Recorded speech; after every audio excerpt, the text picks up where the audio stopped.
Welcome to this special telecast brought to you via NEAFL.com.au. This is the representative fixture between the West Australian Football League and the combination of the NEAFL. And joining me in the commentary box today is Sydney AFL commentator and regular NEAFL commentator Drury Forbes. Also joining us is the Claremont football manager, Dean Horsington. Great to have you here for this commentary, beamed live into Perth today, guys. No, thanks for having us. It's good to be here. It's a great venue and looking forward to a good game today. Of course, a late venue change from Spotless Stadium due to surface conditions here at Blacktown International Sports Park. Drury, it's been a long time between drinks since we were here last. It certainly has, Davo, but great to be back and glorious conditions out here in Blacktown this afternoon. I don't think any of the players can complain about conditions, so it's all set up for what should be a ripping contest and a good gauge to see where the NEAFL and the WAFL competitions are against each other. Absolutely, Drury. Of course, there's been an expanded format in the NEAFL competition. We've seen the drawing of the Eastern and Northern conferences into one super conference, and there's certainly been some mixed results there. But just quickly, Dino, we'll throw to you a couple of the players that we need to watch out for the WAFL side. I think there's good up-and-coming players in the state team today. I think Blaine Boakhurst, a guy from Swan District's been in really good form, and expect him to do pretty well today. And the skipper in Brendan Lee has been in outstanding form for East Perth, and they're two players I think that'll NEAFL will be chasing today. Of course, there's plenty of ex-AFL experience out here and a couple of young guns which we'll be mentioning throughout the coverage, but we're just about to start with Big Turner looking to play his second game in a matter of days. Of course, Aspley involved in the Foxtel Cup on Tuesday night. They went down to West Perth, but it is the ruckman about to go at it here at Blacktown International Sportscasts. Join us for the next 2 hours. It is a Turner to do battle, and he got first hands, but it's quickly out to the West Australian. It was cleared away by Brendan Lee, and it's put up in the air, but it's cleared away by the NEAFL.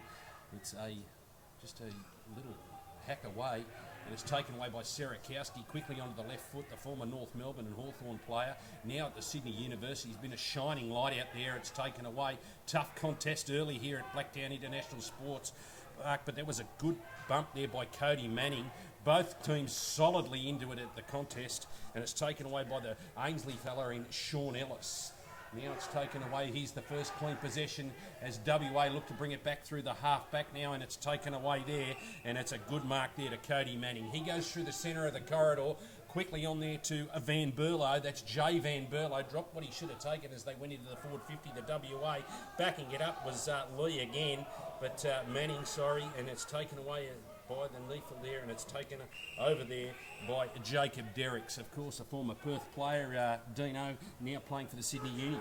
Yeah, he played a lot down back at East Perth, and I noticed he's been kicking goals for Sydney Uni, so yeah, a bit of a role change for him. And that's Baxter, who took a good mark there from the strong Southport club. They've been going great guns in the NEAFL.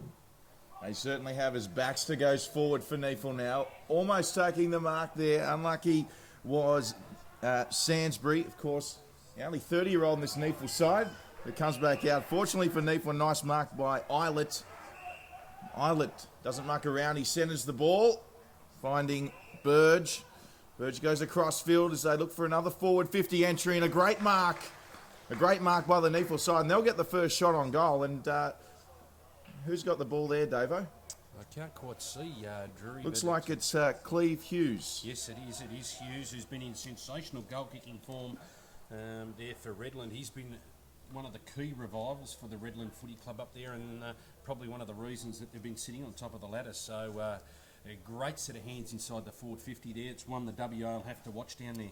Yeah, it's a good strong mark. Talon Ames, the defender there, is one of the premium defenders going around in the WAFL. Very, very good and hard to get kicks on, and very strong grab and finish. And he makes no mistake there, putting the NEAFL first score on the board. Cleve Hughes, the former Richmond product, now with Redland, formerly with Southport, so I'll have to watch him wearing the number 3.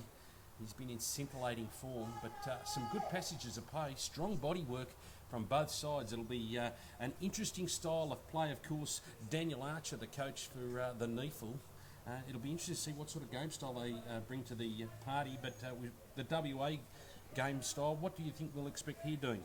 Yeah, I think they'll try and the NEAFL will try and clog it up and create stoppages. The WA very good running team, really good hard running midfielders as well. So I think they'll try and block them up where they can.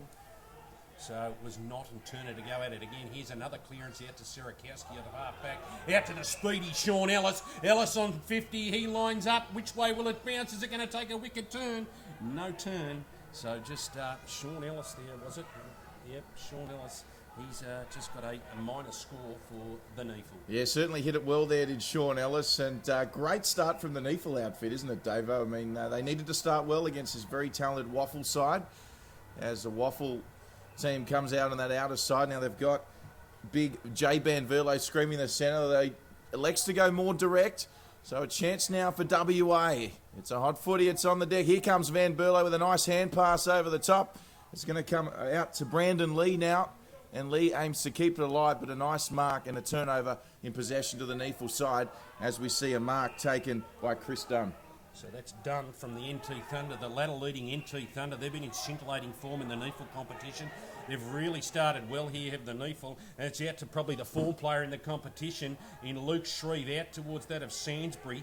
Is it Eddie Sainsbury, the former North Melbourne player at the Aspley Hornets, got a quick handball over there to Kate Klemke, the captain, the coach from the Queanbeyan Tigers. He slots his first and the second for the NEAFL. That's a great start for the NEAFL here early at Blacktown International Sports Park, Drury. Oh, fantastic start by NEAFL. Klemke, no mistake there, straight through the sticks. And they're up and about early, the NEAFL side. And certainly a much better start than anyone would have expected here. But tremendous footy by NEAFL. Absolutely, Dino. A little bit of shell shock there. Maybe you've left the WAFL things out at the McCure there in the city. Could have. Long trip out here. They're a bit jet lagged, the boys. But, it's just one of these teams we just didn't know what to expect. They haven't taken them easy or lightly or come into the game thinking we're going to roll them over. We knew it would be a tough contest, and that's what we're getting at the moment. So back to the middle of the ground.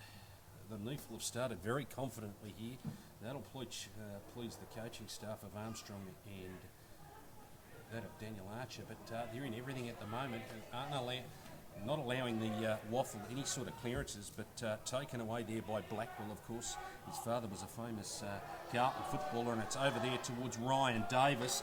Davis with a shot on goal, and it's just pushed it wide there for WA's first score. So 2-1, 13-1 behind, with 5 minutes gone in the first quarter. Yeah, just got to say, Ryan Davis, I'm not sure if he knew the opponent was right on, just needed to get that kick away a little earlier, and in the end it was the pressure kick that put him off as we see NEAFL with a turnover.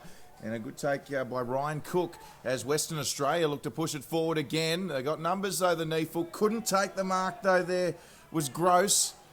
And now Western Australia with another chance through Manning, Cody Manning. And not paid a mark, so play on now Ashton Hams, the former Eagle. He puts it on the left boot. Lovely kick. And a nice settling mark there by, it might be... McNamara it is. It's Jamie McNamara. Of course, Jamie McNamara from East Fremantle. Where are they sitting on the ladder at the moment over in the WAFL competition, Dino? I think they're just out of the format. I think they're sitting about fifth at the moment. And McNamara is a very good player for them, plays for the midfield. And he'll be one to watch today, hard runner. We watched go through, kicked it on 50, didn't quite have the legs to make it, got rushed behind, but it was brought to the fall of the ball to the ground there. That was caught high, so there'll be a free kick here to the WAFL. It was a bit sloppy there down by...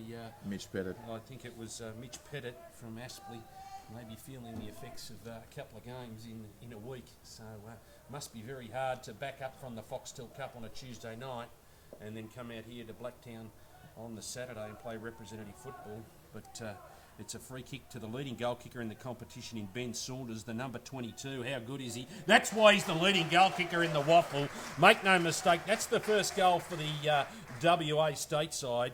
So a good goal there to Benny Saunders.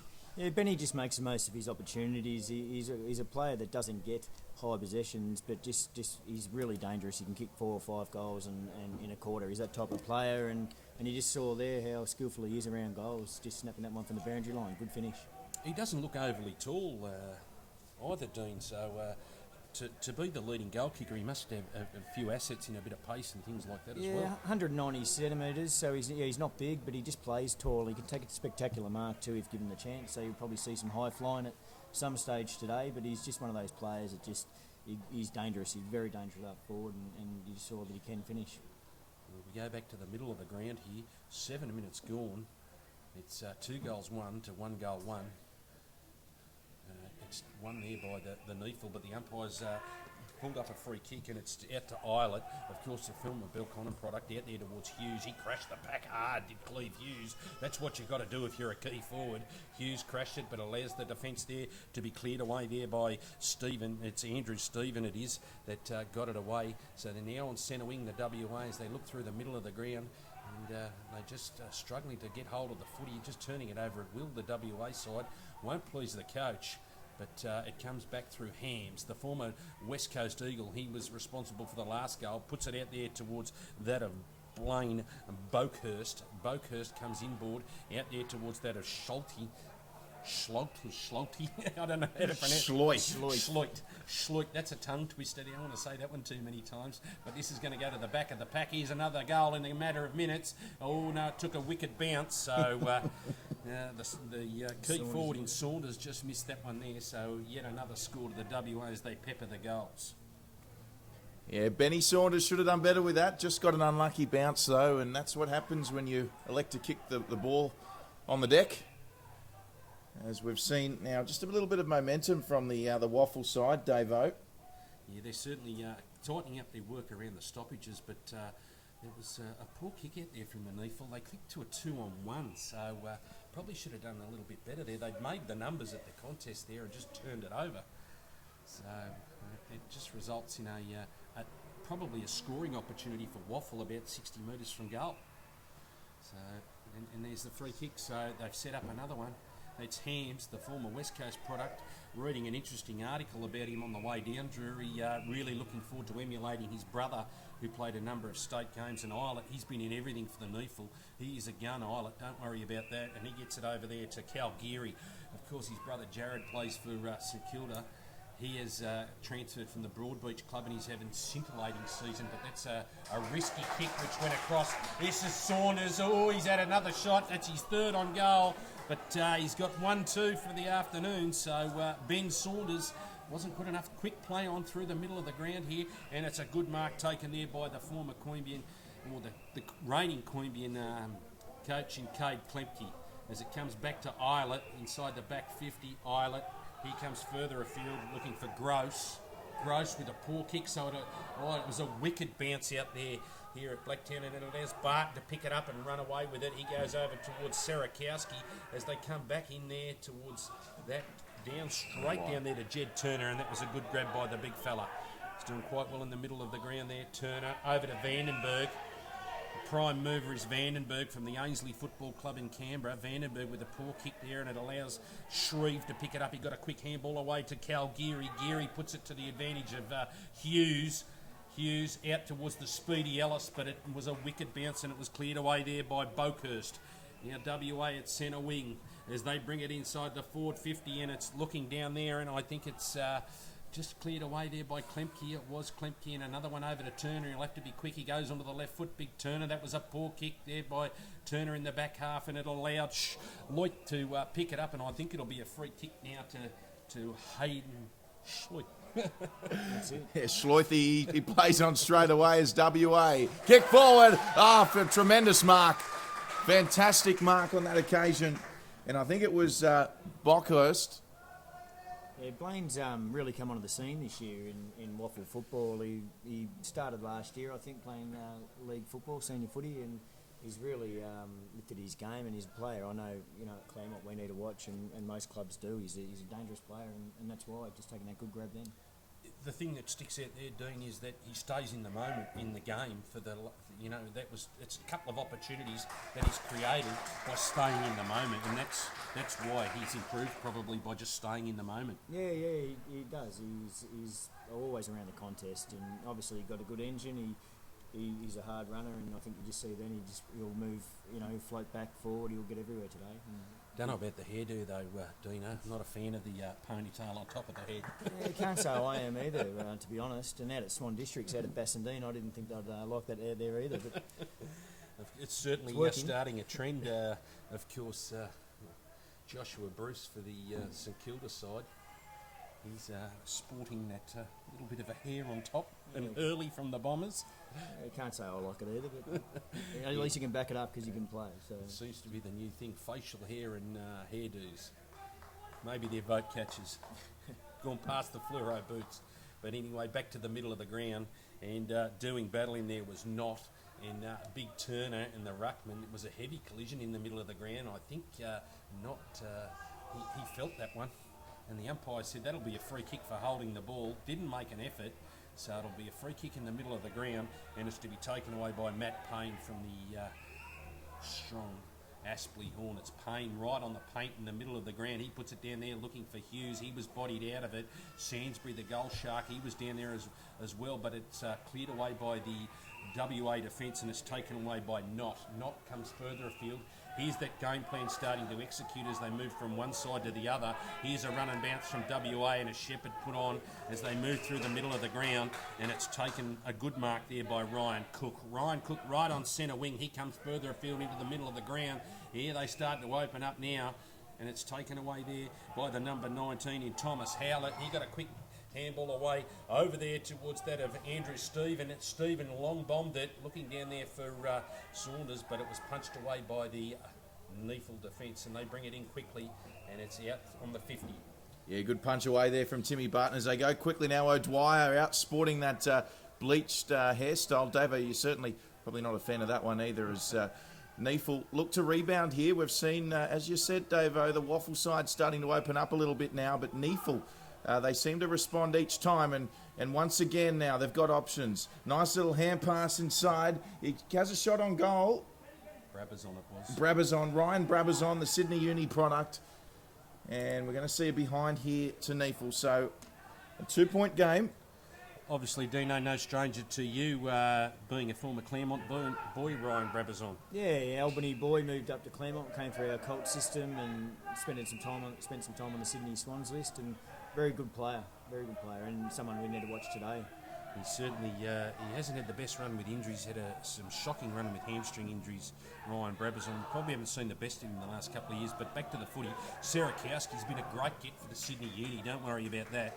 He'll get close. Brabazon clean bowled him, and it's taken away there by Brandon Lee. Lee puts it there towards the run there of the WA's Cody Manning. Manning drop, and they've stood resolute now, and it comes out there towards that of Ben Rioli, the NT Thunder product. Rioli, a famous surname, who dropped what he should have taken there was Matt Payne. So it just spills over the boundary line for a boundary line throw-in. 15 minutes gone. It's a 2-point ball game. The WAFL have got their noses in front. 2-4-16, 2-2-14. Yeah, Ben Rioli having a great season for the Thunder so far. As we see the boundary throw-in come in, it's going to be picked up by Geary. Geary straight on the boot, but it finds a WAFL player, of course, Ashton Hams, who seems to be everywhere at the moment. He gets a quick kick away now, looking for his teammate in Cook. Cook gets a friendly bounce, looking for options, decides just to pop it up nicely, looking for his teammate in Nelson. Nelson couldn't take the mark. We've got Georgie Hampson there for WAFL, and he'll try and get it past Brabazon. He did get a touch on it, Brabazon. It's a hot footy. Andrew Stevens there, and it's Brabazon and Stephen. And I think the umpire's saying he's ball here, Davo, WAFL ball. Absolutely. Ryan Brabazon didn't make an attempt there, and he's failed to give the ball back correctly, so incorrect disposal. Is he a bit stiff, or was it a professional foul, Dean? Yeah, no, it was, it's definitely a 50, but it sort of slipped out of the hands there, but definitely at 50, you've got to give it on the full, so good decision. Dean, for us here in the eastern states, what sort of crowds are you attracting in the WAFL these days? Obviously, we've seen a massive revival with the Dockers and the Eagles with, sell-out memberships, huge membership base. What about the local footy back there? It seems to have taken a turn for the better. Yeah, definitely the Eagles and the Dockers. They're going great guns at the moment. The WAFL, we sit at around about, I think a good crowd would be around, an average would be around 2,500, I reckon. So it's not like the Samful, but, it's getting there.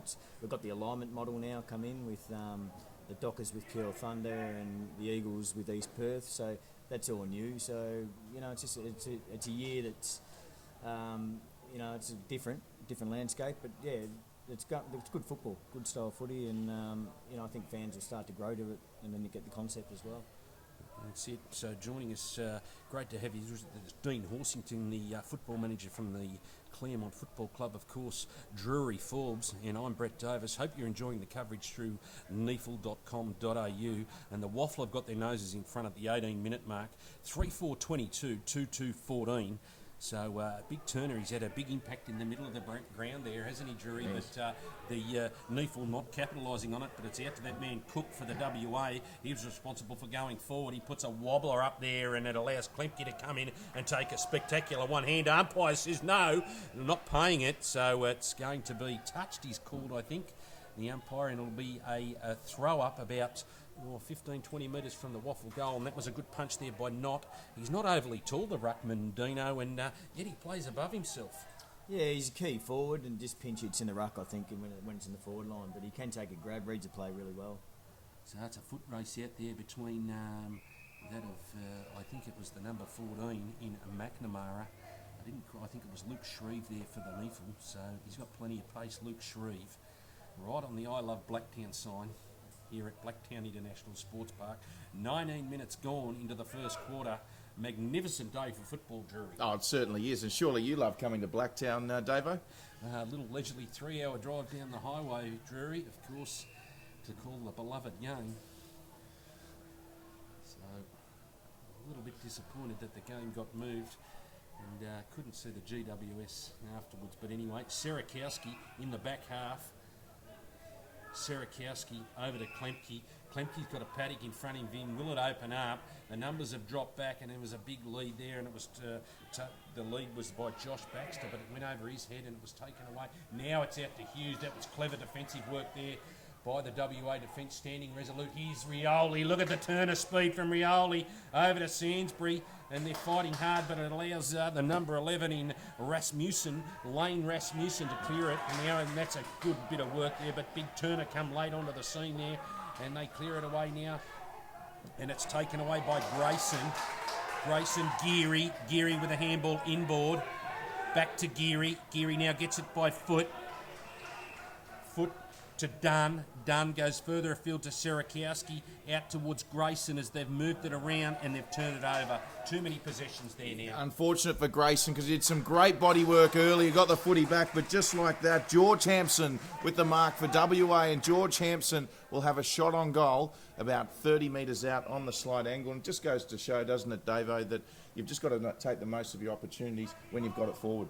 Well, the interesting thing about that play is the NEAFL touched it about 14 times to go across the field, and it was a turnover, and there you go, two possessions for the WAFL, and they got a shot on goal. They will sweat on you. They definitely overpossessed that. He had a longer option then, player on his own, and just overpossessed it, and that's what will happen. If you turn it over, they'll punish you going back the other way. Unfortunately, he hasn't punished him the right way, the number 6 in Hampson, so Georgie Hampson, he's right in front there. But we're calling him Georgie already, Davo. Well, dub Georgie. He'll cop a new one tonight anyway. 17 is the Matt Payne. Next week there'll be a banner on the hill at Subiaco, Davo. Well, it's all in a bit of fun, but the NEAFL just starting to overpossess, like you said. They are sweating on the WAFL now. They've seemed to have settled down, Dean, and playing the WAFL brand of football. Yeah, they will. They'll switch the ball. I think I said it to you guys before the broadcast. They'll switch the ball every opportunity they get and try and open it up, and they will sweat on mistakes and punish you. So NEAFL have just got to think through every possession, which they just didn't do then, and they should be in the game. And this guy's had plenty of it in the first quarter. Cody Manning just gets it inboard there. That was a clever little kick by Manning. It allows Van Berlo to run onto it. Can he make up for amends? Georgie Hampson, the kicking boots must have got left on the red eye for Qantas. He's left them well and truly back over in Perth there. So he's had a couple in the matter of minutes, but nonetheless, they're peppering the goals, and it'll crack soon. Yeah, certainly deserve better there. Great lead-up work from Manning and Van Berlo to keep that alive. So Hampson, he'll have to get the team back for that one, as we see another kick forward that hasn't gone to plan for NEAFL, and another opportunity now for the WAFL as the kick came across. I think it might have been Van Berlo, just couldn't take the grab there, was his teammate, but off the deck there was Nicholas Rodder from West Perth, and he kicks the 4th goal for WAFL. A great goal there from Ryder. It was just simple work. They put it in, and you spoke just previously about not how he would fly for the footy. He did that, brought the ball to the ground, didn't allow it to go over the back, and it was just a simple front and centre goal. And the WAFL have kicked their fourth and 10 shots on goal in the first quarter, Dean. Yeah, they got a good balance, good team balance here today, and as you saw, not just taking that fly and then bringing it down and having the crummers there. So they got a good balance there, and just paid dividends just then. Smart goal. Yeah, again, the NEAFL over-possessing it in the back half with a chain of about 7 or 8 handballs and not really gaining much ground. I think there's only one way home here at Blacktown. So back to the middle of the ground. It's Chris Cunin. I think that's the right way to pronounce it. I'm not sure. There's a couple of tongue twisters in Cunin, there. that's Commentators, nightmare. But a stoppage in the middle of the ground nonetheless. 23 minutes gone. It is the WAFL 4-6-30 to the NEAFL 2-2-14. And it's a good tap there, and it's taken away there by the number 1 in Schloith gets it forward. Out towards Manning. He's been dangerous in the first quarter, and it was a quick kick in there by Paul Bevan, of course, familiar with a lot of the people here on this seaboard, given that he was a former Swan Premiership player, Paul Bevan. Don't worry about that. Seems to have slotted right in the WAFL though as Paul Bevan, and he's lost none of that size, and they're just making a contest out of it. Here goes the fellow with the hairdo that we've spoken about as he opens up now, and he gets it towards 55-60, has a running bounce at goal. Which way will it bounce? Not good enough, so they're peppering the goals here, but not on the right side of the goals, Dean. No, lucky for NEAFL, haven't got their kicking boots on. But look, they're still in the game, the NEAFL. They've put up a good contest, and if they can just make the most and get it over the centre line here, they'll be in the game. Well, there you go. There's the one, and it's O'Dwyer. He's got precision foot skills as O'Dwyer, and he gets it out towards Burge. He's been in scintillating form. Here's Ellis, the speedy Sean Ellis, the number 19 from the Tricolours in Canberra. He puts on the NEAFL's third. Well done, Sean Ellis. Well called there, Dean. Horsington from the Claremont Football Club. You predicted that one. If they got one away, it was just a matter of execution, Dean. Well, that's what they didn't do the last few times they're going forward. Just think their way through it. You have a little smart little kick there around the corner and open the game right up. If they can do that, as I said, they'll be in the game, and they make the most of their opportunities when they go forward like then. There you go. So Boakhurst didn't make them pay, and O'Dwyer with a quick kick out of the back half. He got it over the back, and they got full reward.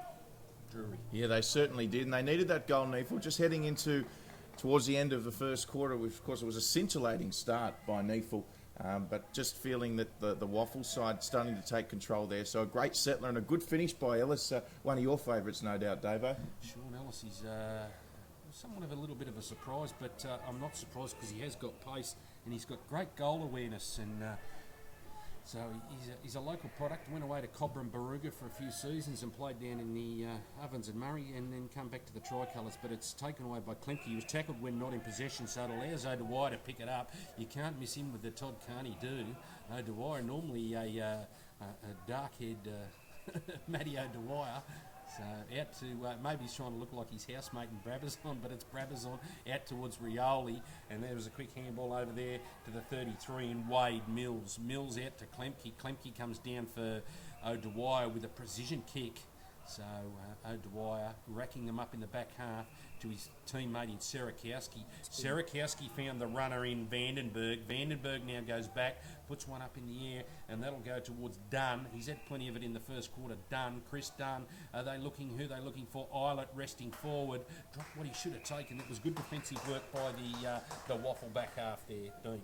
Yeah, very, very strong in defence, the WAFL. Very stable, not flamboyant. They just get the job done, a lot of their backs, and they'll be hard to score against, and they've done well to get 3 goals at this early stage in NEAFL. So NEAFL pushing forward now. Hughes is the target. Couldn't get it first off. It's on the deck now. There's plenty of numbers. Hughes not giving up. Brabazon's there as well. Gets it back into Hughes. Can he get his foot on it? He can. Another second effort, though, there by Derricks as well. And WAFL just seem to be there in numbers. In fact, half the team's back there, about 5 metres out from goal, and they somehow manage, through a kick, to get it to the middle of the ground now. And it's going to be a free kick through Knott. So Tony Knott from Swan Districts, he'll go forward now. Lovely kick, finds Davis. Davis, his Swan District's teammate. Davis will kick it forward for WAFL now. Final moments in the first quarter. Great jump and leap is that. Bevan. It's Paul Bevan, the former Sydney Swan. Bevan will play on straight away. The only Perth representative today. He goes to Ashton Hams. And Hams kicks the goal right on quarter time. There you have it, right on quarter time. You couldn't, so they kicked their fifth for the quarter. So the WAFL extend their lead. That was not pleased the coaching staff of the NEAFL. They've done a lot of work to get back into it. But how did you read that first quarter, Dean, from the WAFL perspective? Yeah, it probably took a little bit to get time to get into the game.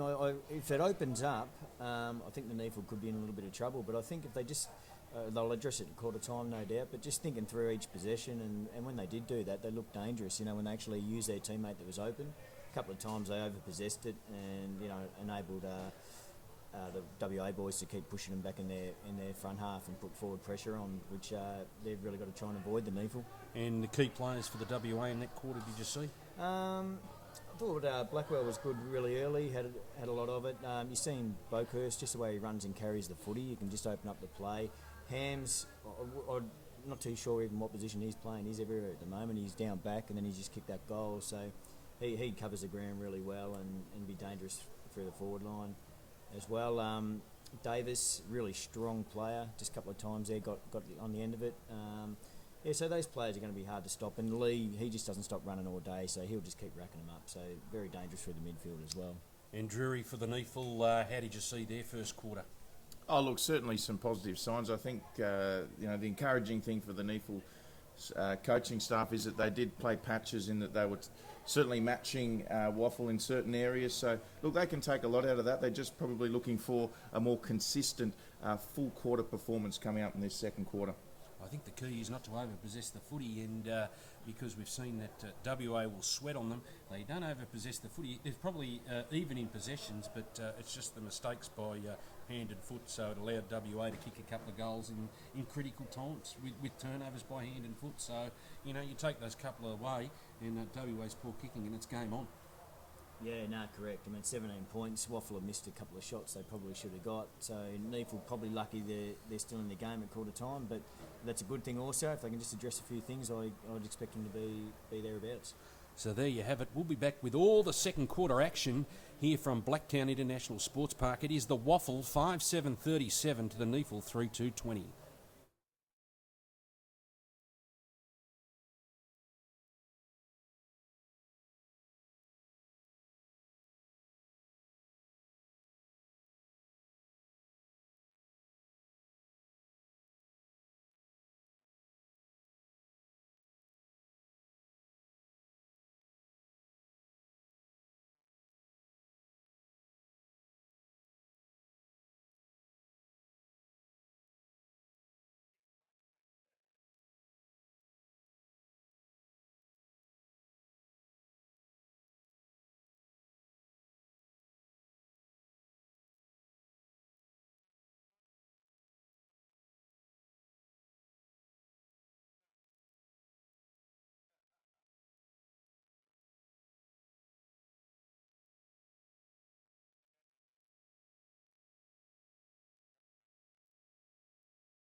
Tremendous to have your company right around Australia for this annual representative fixture this afternoon, coming to you from Blacktown in Sydney's west, between the NEAFL representative side up against the WAFL of WA.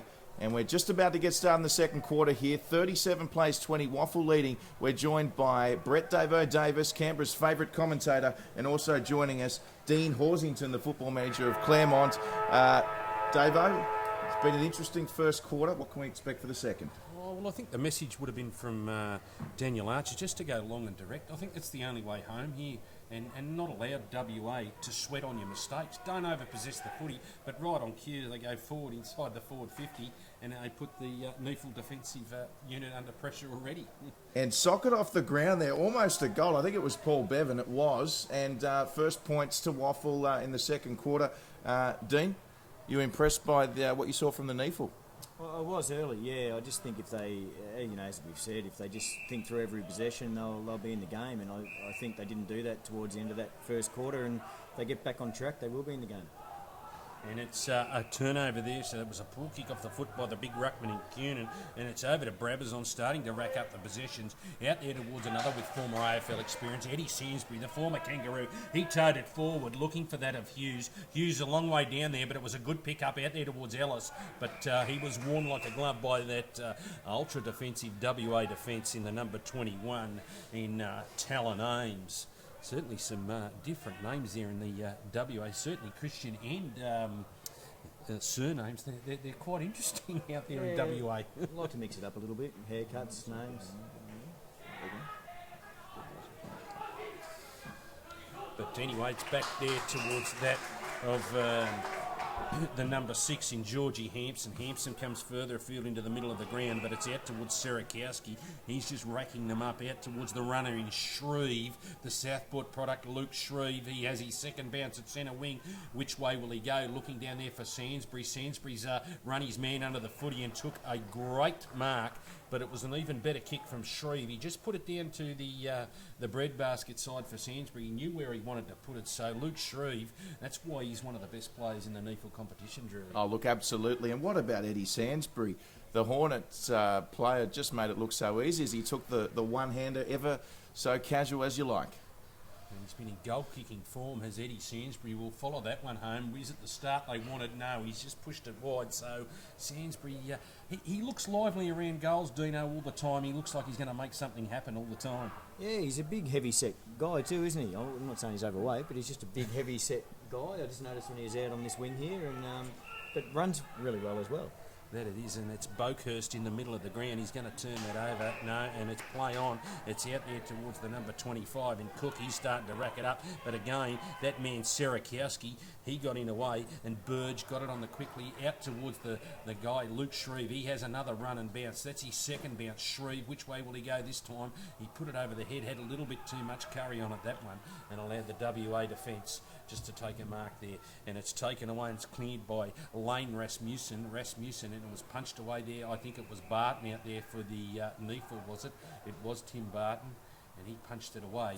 And it'll be a boundary line throw in right on centre wing here at Blacktown International Sports Park. Yeah, Barton and Hampson going for that one.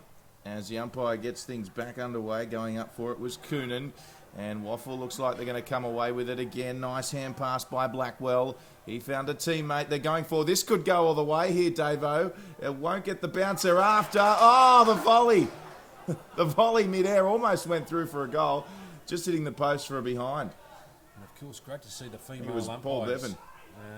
to be involved. Barton was a quick kick in. That's one thing that NEAFL have done really well today. He's moved the ball quickly from the behind. It's out there towards Sainsbury, and he takes another mark right on cue. So he's got his work cut out there in the back half. Has that of Lane Rasmussen, and it's out there towards Islet. Islet has found a bit of space, and who's he found out there? He's found Josh Baxter from the Southport Sharks. So Baxter, 35-40 metres from goal, nearly directly in front, shouldn't have much trouble with this one to bring up the NEAFL's fourth.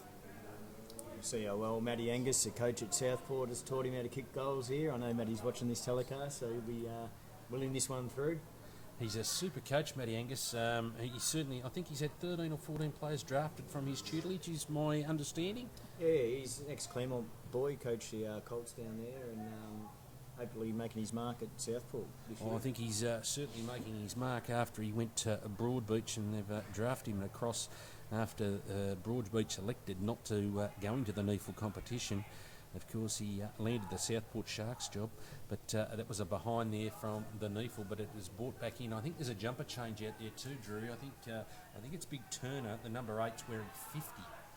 I think there is a jumper change. But anyway, back to the footy here, and it's taken away, and it's inside, and it's brought in there by Gross, the former Port Adelaide product, but he turned it over, and Sainsbury wasn't good enough, and this allows Rasmussen to take a mark right on the defensive goal line.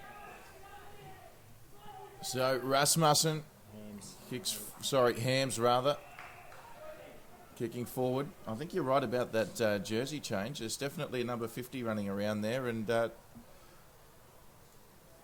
looks like Turner, for whatever reason, has changed his jumper. I think it is Turner, because Pettit just took that ruck contest, so it is Turner.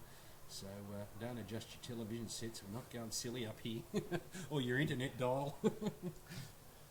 So back to the footy here, and it's the NEAFL over-possessing the footy in the forward half as they look for answers to try and combat and get back this lead against WA. And it's just gone out of bounds there, and it'll be a boundary line throw-in. 5-6 minutes gone, not much really happening, Dino. No, a bit of a stalemate this early stage of the second quarter. So 6 minutes in, and the game could still go any way. I just feel like if NEAFL just keep in this, and I just had a look at the weather forecast. 25 degrees. I know people think that WA is really hot and wouldn't change things too much, the weather conditions, but we're not used to this weather at the moment either, so it'll just be interesting to see how we run the game out in the second half. So weather could be a factor in it. So it was Hams, and he got it over towards McNamara as they come back through the back half, and it's through Brendan Lee now back towards Hams. Hams will go on the left. Hams comes through further afield, and that's a good grab and well spotted up there, and it's taken away by Jordan Jones, and he goes further afield, and it's out to our man right on cue, and it's out to Georgie Hampson. Can he make amends for the couple that he missed in the first quarter, Drury? Georgie Hampson, he's seeing plenty of it, isn't he? I think he can, Dave. I'm going to back him in here. We might have to ask Dean Horsington over here. You think Georgie can kick this one? Yeah, he's got a nice kick on him. Didn't kick him too well in the first quarter, so he's kicked that from about 52 metres, and he's missed that one as well. So hasn't got his kicking boot on today, but he's usually a nice kick for goal. What he does do is he makes space really nicely inside the forward 50, and he puts the defender at 6s and 7 with his running pattern. So he does. But if he has the kicking boots on, but it's out to Eilert. Eilert's a little bit of indecision in the kick there, and that was partly caused there, and it was duly caused there by Stephen Dodd. Of course, Dodd played a few games for the Dockers, if I'm not wrong. He did, yeah. He played at the Dockers, and a really good centre half back as well. So there you go, there's that AFL experience. It's back to Eilert, out to Vandenberg. Vandenberg pressed hard against the boundary line, and he got it out there towards Derricks. Of course, Jacob Derricks, no stranger to the WAFL competition, brother of Tom Derricks, the Sydney Swans star, starring in the Sydney Swans at the moment. He puts it down there looking for someone to take a grab, and that was all going to be too hard there for Josh Baxter, but it allows the WA defence to clear it away, and they come further afield towards McNamara. McNamara through the middle of the ground. Which way are they going to go? It goes out towards the one in Schleith straight down to the arms there of Saunders. Saunders dropped what he should have taken, allowed the blonde-headed O'Dwyer to clear it away. O'Dwyer now with hands. He gets it away to the speedster in Rioli. Rioli further afield with another handball. I think it's over there towards Shreve. Shreve at centre wing. He goes and he gets a free kick downfield as he found his Southport teammate in Josh Baxter. So it'll be 55, 60 metres from the NEAFL goal, and that's a poor kick off the boot straight into the arms of Ashton Hams. Had an option about 15 metres side of him then. Probably should have just used that shorter one then. So Ashton Hams cleaning up for Western Australia, and they just bring it out with a couple of short kicks, although that one not reaching the target, and lucky the boundary line was there, as we see your man in back play, Davo, Hayden Schleith, come from the field. Well pronounced, Drury. Schleith. I can't forget it now. Hayden Schleith as he come from the field. But here goes Eilert, and he was tackled there. Strong tackle, and a great tackle there from the, I think it's the number 20, is it? It is Cody Manning. He puts it further afield to a 2-on-1. That was a poor option, but nonetheless, it was a good front and centre there by Nelson. Nelson puts it inside the forward 50, and it was punched away there by O'Dwyer out towards Rioli. You can't miss him. He's in the headgear. Broke free, did Vandenberg. He gets it back, Rioli, into the middle of the ground looking for Hughes. He's got a 3-on-1. No, it's Turner down there wearing the number 50, but they stood resolute through Hams, and they bring it further afield down towards Talon Ames. Ames, as they come further afield now, it was Dodd. Now out towards Manning. Manning through the middle of the ground. It was a poor kick off the boot by Manning, but nonetheless, I think it might come off here, and that was good body work there by Saunders. Saunders puts it in, wheels onto his left boot and rings it around, but it's going to beat them all, I think. No, it's not. It's out there towards that of Tony Knott, right on cue, and they keep it alive, the WA side, and it's just keeping the ball alive. It's out towards the number 25, and Ryan Cook has a quick snap around, and it'll be out of bounds on the foot. Yeah, great tackling there by Paul Bevan, and just great tackling pressure in general by Western Australia to keep it in there, as NEAFL once again not clinical enough in bringing it out, and Western Australia will have another opportunity. A nice kick to Jay Van Berlo. Van Berlo gets a hand pass back. They penetrate forward. Oh boy, just couldn't. It's got a touch there at the end. Rioli's going to bring it out now for NEAFL, but it's going to come back now through Cook. Cook from Swan Districts. He goes forward. Also there was Bockhorst. Now Brabazon gets involved for NEAFL. Gee, it's anybody's ball here at the moment as they go toe-to-toe both sides. Off the left foot by Stephen Dodd. Dodd kicks it in. O'Dwyer was there as well in the blonde locks. But, once again, the goal umpire there, she's earning her coin this afternoon behind for WAFL. And Gross brings the ball back in, but it's out towards that of Brabazon. Brabazon now gets a handball to the runner, Barton. It's the number 9, Tim Barton, the Sydney University captain, and it got smothered away there with good defensive pressure from WA. They're just applying the screws here, Dean, and really mounting a challenge to probably run home with the game in the second half. Yeah, I think they've got to keep in the game, as I've said, in NEAFL, and if the WAFL can break this open, that's when it could get dangerous. So they're doing well at the moment. Just got to make the most of their opportunities. They are, and they're just over-possessing the footy, which is must be frustrating the players there, because they aren't getting the forward entries inside the forward 50, allowing the big fellas like Hughes and Sainsbury to do their best work, Dean. Yeah, well, you see WA here, like they'll just flood numbers back too. They're already getting players back, and got 3 players deep that you probably can't see on the telecast, but they'll just get the numbers back. Like this next kick here, there's 3 WA players just sitting in the forward 50. Already they're working both ways, so that seems to be the notable difference between the two competitions, is that work rate in which you spoke about at the top of the telecast, Dean. So yeah, well, he's just got no option here. If he does a long kick, he's going to get marked, so that's why he's just looking around trying to go for that short one. And he did well in Sainsbury. He's got the ball in hand as they chip it around, trying to inch closer to goal. And it's this next kick, and well done, and well worked inside there by Chris Dunn. So Dunn, he's about 45 on a very stiff angle. That's what the WA defence have done. They've pushed them further afield and kept them wide. So there's no easy passage there in the corridor. No, that's exactly what they've done. They've got numbers down that corridor, forced them wide, but at least they've got an opportunity to have a shot on goal, and they worked through that pretty well, I thought. As we ride at home with Chris Dunn, he's had plenty of it this afternoon. Which way is the goal umpire? Oh, it hit the post. They were in position. I was ready to give it full points, but it just strayed at the last minute. So it's going to be brought in by the former Docker, Dodd. Dodd over there towards Andrew Stephen. Stephen perched in the back pocket, the traditional back pocket. He comes down and the players fly, and that's a good mark there to Tony Knott. Knott with a quick handball over there towards Bevan. Bevan just pumps it into Carey's Pagan's paddock, and it's a foot race now between Saunders and Barton. Dumped was Timmy Barton, and Saunders, he has to get up and get his own ball. It was towed away there by Sainsbury. Sainsbury towed it over the boundary line. A lucky get out of jail there for the NEAFL. It is 13 minutes gone, 5:11:41 to 3:5:23 to the NEAFL jury. Yeah, great hustling there by NEAFL just to keep that one out. You just get the feeling, Davo, that the next couple of goals, just at the rest of this half, can either blow the game open for WAFL or bring NEAFL right back in this one. He's certainly spot on there. It could go either way here. Certainly that's what we're sensing up here in the commentary box. So it'll be interesting to see what it's down like there at ground level. But it is a warm day here at Blacktown, and the weather might play a bit of a a part in it. Of course, we spoke about the Aspley Hornets who had a midweek game in the Foxtel Cup, so that might have a bearing as well. They certainly did, and Aspley well represented today with 5 players in this NEAFL side. So look, it could, but we also heard from Dean Horsington earlier, the Claremont footy manager. He's saying that these WAFL players might not be accustomed to these humid conditions out in Blacktown this time of year. Yeah, it is different heat. Dry heat, like a dry sort of humid heat, isn't it? Yeah, it Dean? is, and I've just noticed, and I'm sitting in the commentary box and I can notice it, so I'm sure our boys can out there. Georgie Hampson.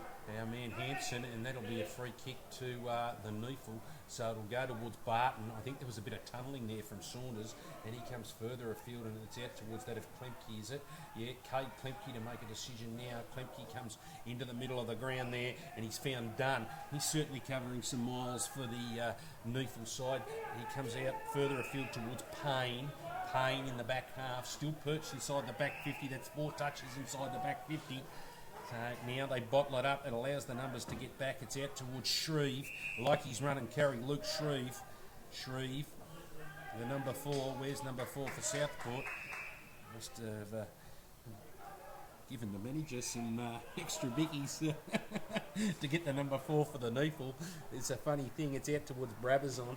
Brabazon now, he comes further afield, and they go out towards Klemke. Klemke comes inboard looking there for Gross, Gavin Gross.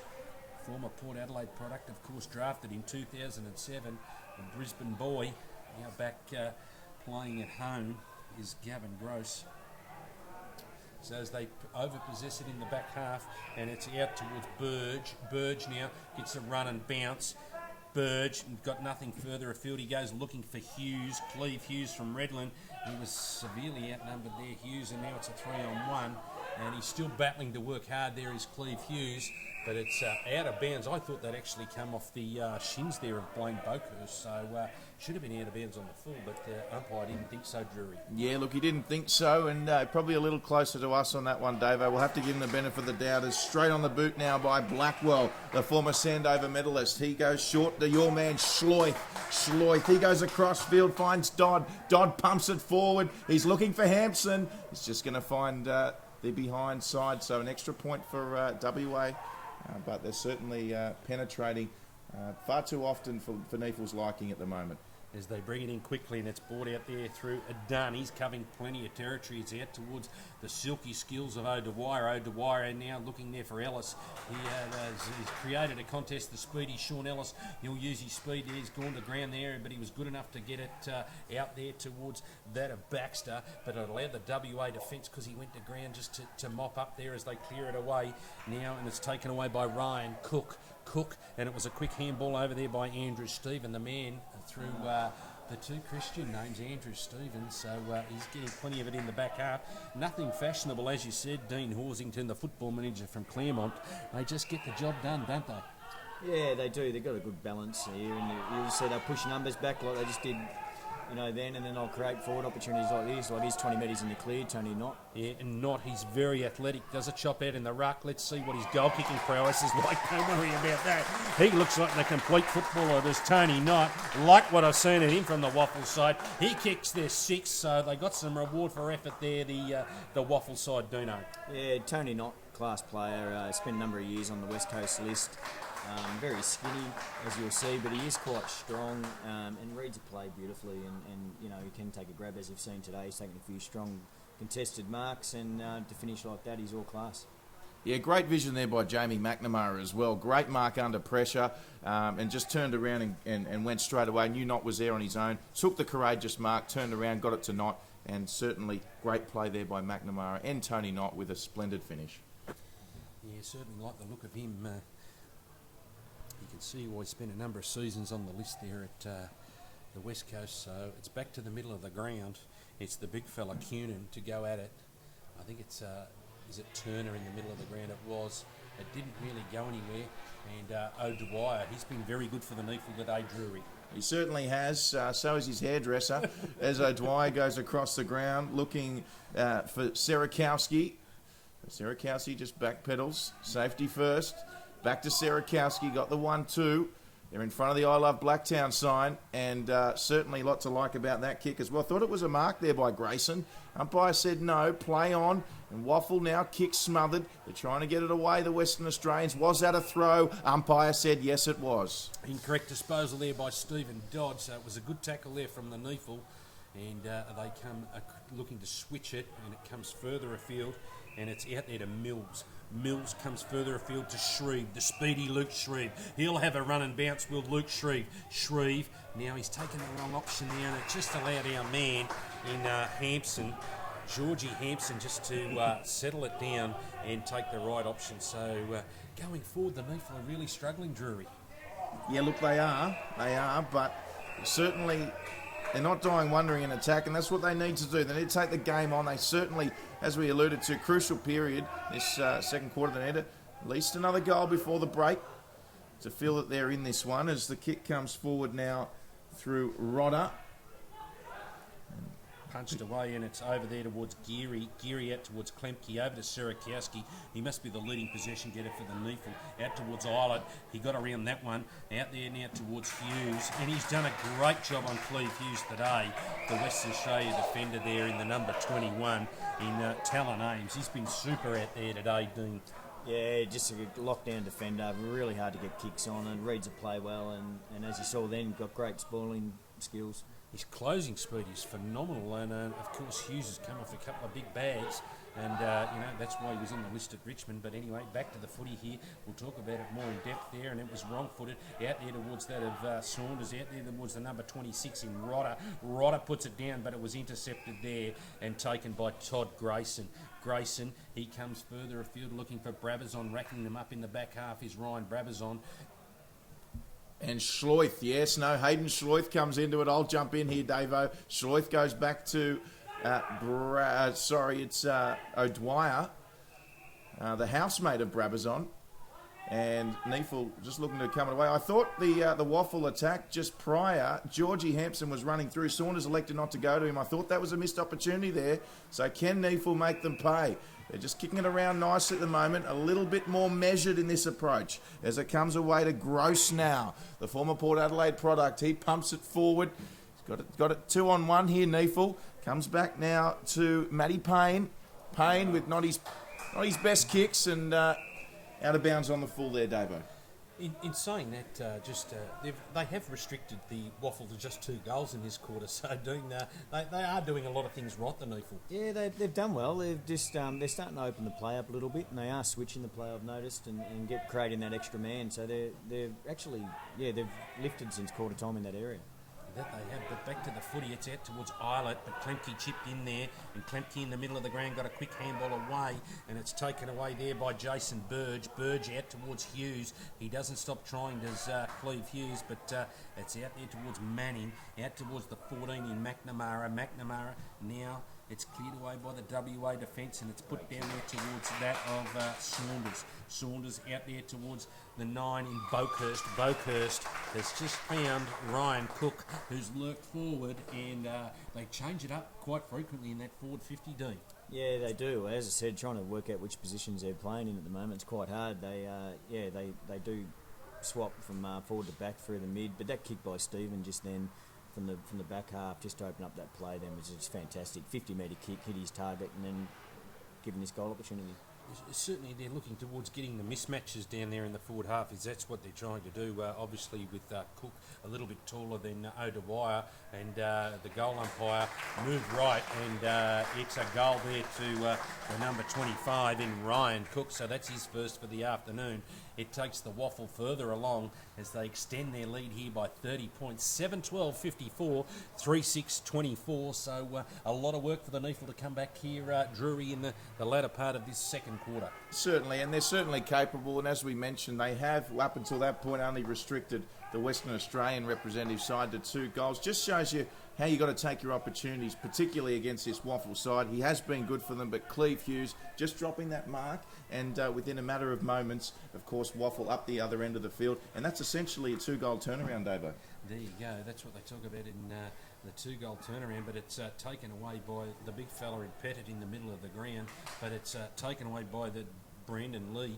Lee for the WA side puts it further field, and it's Gross battling manfully down there, and it's over there towards Ryan Davis. Davis centres the ball out towards Saunders, and that was good work by Rioli, but it was illegal contact, the umpire has deemed, or incorrect body position, so it'll be a free kick here to Ben Saunders, the leading goal kicker in the WAFL, Dean. He hasn't had it all his own way today. No, I really like his work rate today, though. The forward pressure he put on before, he worked up the ground, then turned around and worked back defensively. So, in the right position there, and a good centering kick by WA, and now given this opportunity 15 metres out. He probably kicked their eighth, but doing from a football manager's perspective at Claremont, what are you looking for the to bring them through the system these days? Where are you farming the players from? We got every WAFL club's got aligned zones in what we call districts within the city and country zones as well. So I think more so now everyone's trying to work their zones better than we've ever done before, and get a lot of local kids coming through. We've got a point system in the WAFL where you can't just go and keep recruiting players. So it's even more important these days to produce your own players, and I think every WAFL club's got a lot better at doing that now and getting a larger percentage of local products in your club. So the emphasis is on development, not just having the most money will win. So it sounds like the system's starting to work. Every club's different, but yeah, I know. Talking from our club and a few others as in the WAFL, you're really trying to work your zones because that's where the good kids are, and you want them coming through your system. Back to the footy here, it's Eilert in the middle of the ground for the NEAFL. He drives it forward, looking down there for Hughes, but it was just taken away by the speedy Hams. He's been a handful back there today for the WA side, Drury, Ashton Hams. No, he certainly has. He's cleaned up a number of times for the WAFL, but boy, wouldn't NEAFL love a goal here as Western Australia on the attack now through Brendan Lee from East Perth. Looking forward, and there goes the hooter. And there's the siren to end the second quarter, half-time here at Blacktown International Sports Park. It is the WAFL with a commanding lead, 8-12-60 to the NEAFL's 3-6-24. We'll go to Dean Horsington. What did you make of the NEAFL quarter that time? Yeah, it's a funny sort of game. They've had their opportunities. I think the NEAFL, they're the type of team from what I've seen in the first half. They're just got to make the most of them. And, they had a couple of shots at goal there. I think Payne kicked it on the full, when he had a bit of time. You just got to make those kicks count, and they obviously not going to get too many opportunities to score. They've had 9 scoring shots, and they just got to convert them and get a chance. Really enjoying your special comments, of course, Dean Horsington, the football manager from Claremont Football Club. How did you view the WAFL quarter then, Drury? Yeah, look, certainly very impressive from the WAFL side. They're certainly making the NEAFL side pay on the counter-attack, and I think the scoreboard probably is a true reflection of the game thus far. I think it's certainly a matter in the next 2 quarters for the NEAFL side, really just to start making the most of their opportunities when they do get those forward 50 entries. There you have it. So we'll be back with all the second half action here. It is the WAFL leading the NEAFL 8-12-60, 3-6-24.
Welcome back across Australia, especially our viewers in WA, as we get set for the second half.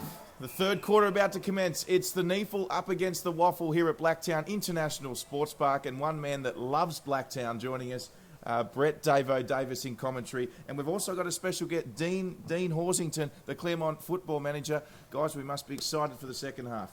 Certainly the NEAFL, it'll be interesting to see what the coach from the NEAFL, Daniel Archer, has said to the troops. They've started off well here, and it'll be just long and direct, and it'll be a shot on goal here to the NEAFL, and it is that of Jacob Derricks.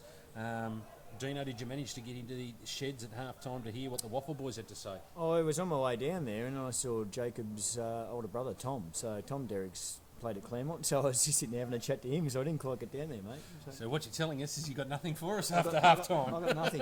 We'll have to invent something for all the viewers there in Perth, but anyway, they bring it out towards one of the better players today in Blaine Boakhurst. He's got a good turn of speed and he shows a little bit of hand candy as well, and he gets it back here now as he followed up his good work. He sets it further afield and it goes out there towards the number 27 in Jay Van Berlo. Van Berlo goes down towards Saunders. It's out towards Sarakowski. Sarakowski with a handball across there to Wade Mills. And now it's across to the number 17 in Ryan Davis. Davis has found Cook, who's just floated forward again. He floated forward inside the forward 50 there and got his first in the latter half of that second quarter, Drury, and he found himself on the end of this chain. Yeah, Ryan Cook just getting better each quarter for the WAFL side, and certainly a player in the WAFL team that deserves to kick a goal. His running pair was something that has impressed me, this Ryan Cook. He covers a lot of ground, Dean. He does. He's got a huge engine and he finishes that one off nicely as well. He's very, very good running capacity, and he'll be hard today. He finds a lot of space at WAFL level as well, big grounds. He continually on his own, and that's because his work rate's high. Of course, there's a couple of interesting spectators. The Tasmanian coaching staff are here, Drury, getting some intelligence for the NEAFL versus TEAFL clash coming up in, I think it's mid-June after this one, so a jam-packed representative schedule here for the NEAFL competition, looking to go and make amends on last year's effort, the NEAFL, so that's coming up in a few weeks' time. I don't know if you hear the dulcet tones of Brett Davis and the golden tonsils of Drury Forbes that time, but hopefully we'll work on something. But back to the middle of the ground, it is WA after kicking there ninth. They go further into attack, and that's a good fly there from Sarakowski, but on the end of it was Manning. Manning toes it forward down there towards Saunders, out towards the glove. I think he shed the glove. No, he's still got the glove on as Gross. He didn't panic there. He got it towards Klemke. He's been one of the better performers, out towards O'Dwyer. O'Dwyer comes out towards Ellis. Ellis now at centre wing, the number 19. He puts it there and it was just intercepted there by Andrew Stephen, the man with two Christian names, out to the last goal scorer in Cook. Cook puts it inside the forward 50. Is it going to land in the arms of Saunders? He was good enough to trap it in front of him and tow it. And is this going to be the first for the number 6, Georgie? Our mate Georgie, what's he done with this one? I think he has missed that one too. I tell you what, Georgie Hampton there just swung around beautifully on the left foot. He actually, I believe, is the only Subiaco player that's playing in this squad today, and just unfortunate to get the touch there. Deserved a goal. Absolutely, would have been nice for. He's kicked about 4 or 5 behinds, but he's on the end of it. He makes space, but back to there. Klemke puts it down to the centre wing, and that's a good grab taken out there by, I think it's the number 21 in Baxter. Baxter for the NEAFL, right at centre wing. Options drawing up. He comes further afield towards Payne. Payne haven't really gained a lot of distance, but it's a good lead. But a poor execution of the kick just allowed the defender there to come across, and they come across to Nelson. Nelson out to Hams. Come further afield out towards Brendan Lee. Now they come further afield, and it is taken away there. I think that is the 21 in Talon Ames. Out towards that of Manning. That was incorrect disposal. Free kick to NEAFL. So it's going to be a free kick to Rioli. Rioli into the middle of the green, out towards Eilert. Eilert had a number of options there, and he's go further afield out towards Sainsbury. Not the best execution, and it's going to dribble over the boundary line for a boundary line throw in 25 metres from the NEAFL goal, Drury.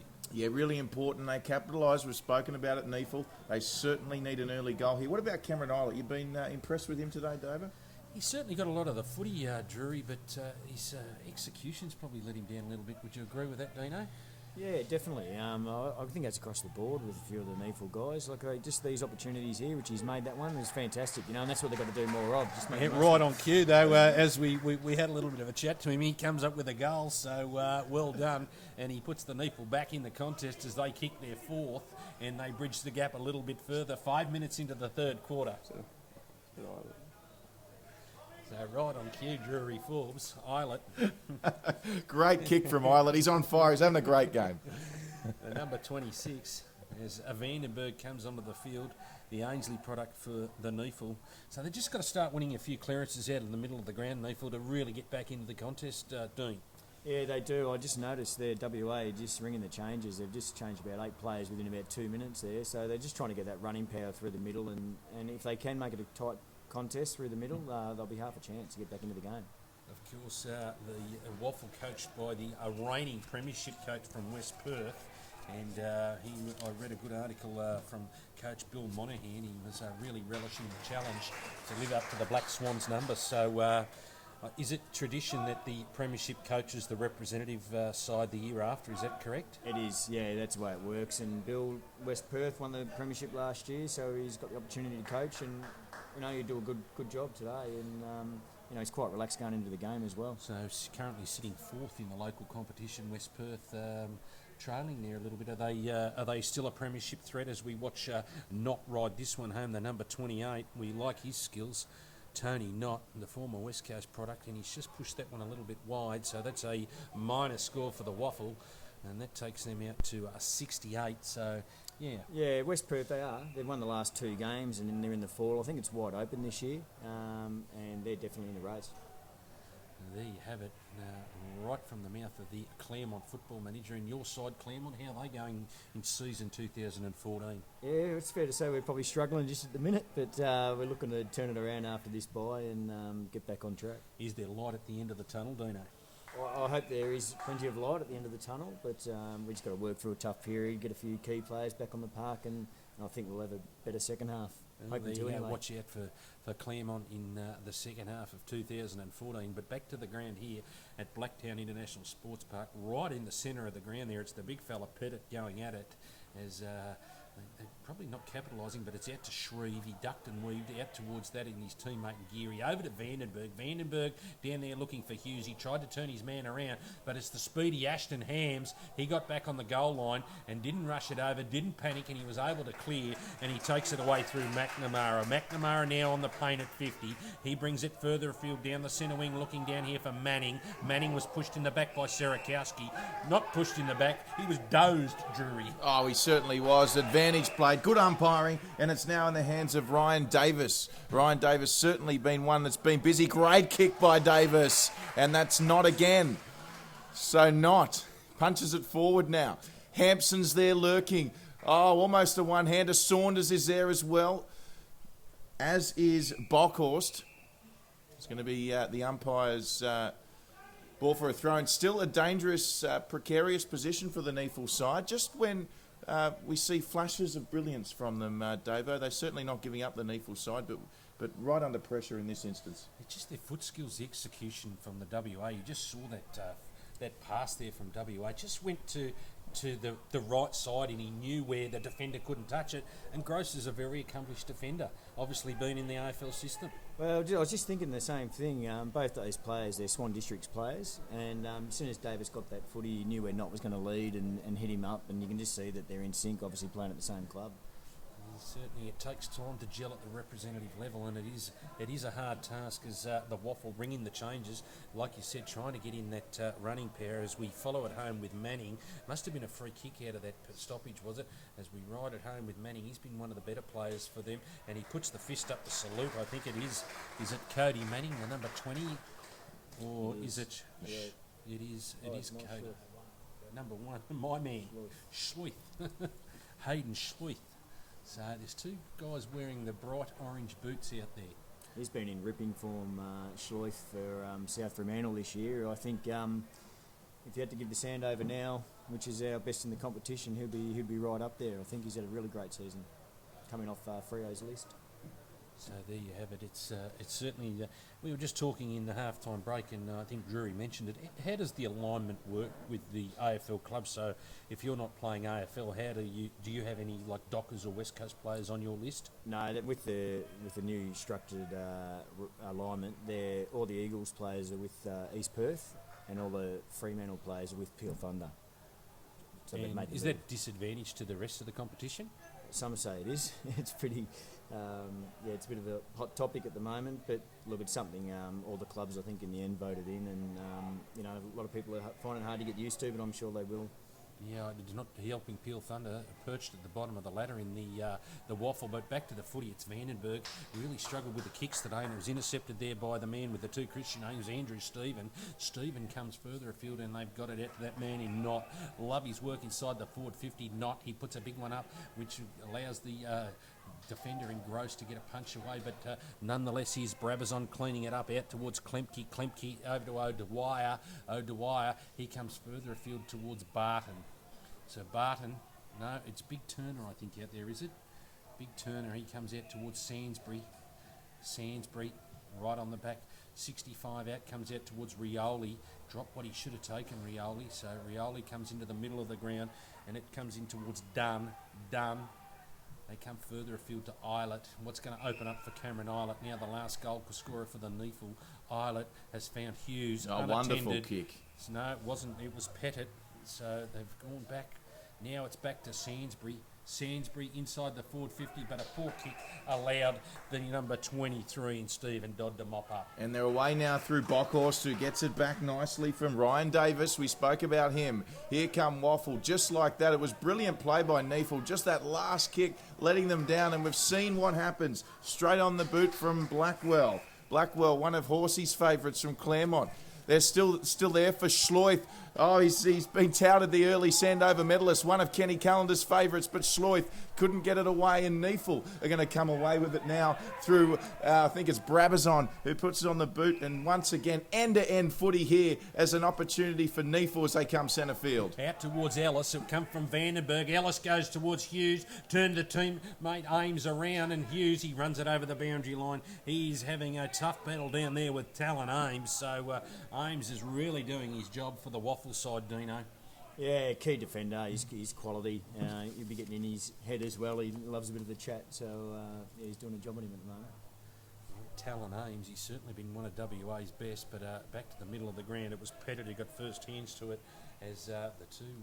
it's a great story, actually, the number 50, which is Jed Turner, who was a couple of seasons ago was playing second division in Maroochydore, and he's risen to the ranks of Aspley and here at representative program. So, like that development pathway that was spoken about, and that he's proof of that product. So it's great to see some of these people getting to showcase their talents, Dean. Yeah, no, obviously the new concept of the NEAFL, and I'm still trying to get my head out how it all works, but I'm talking to Mickey Conlon and that earlier on, they're wrapped with the way it's going, so obviously a good opportunity for these guys to play against us, and then another state game in a few weeks' time.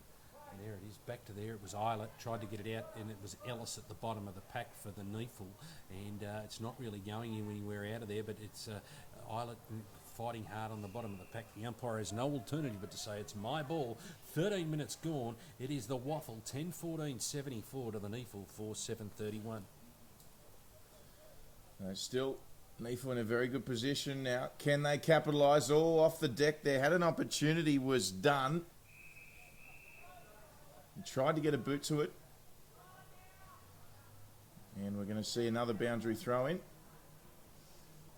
So once again, here we go. It's going to be Pettit up against Coonan.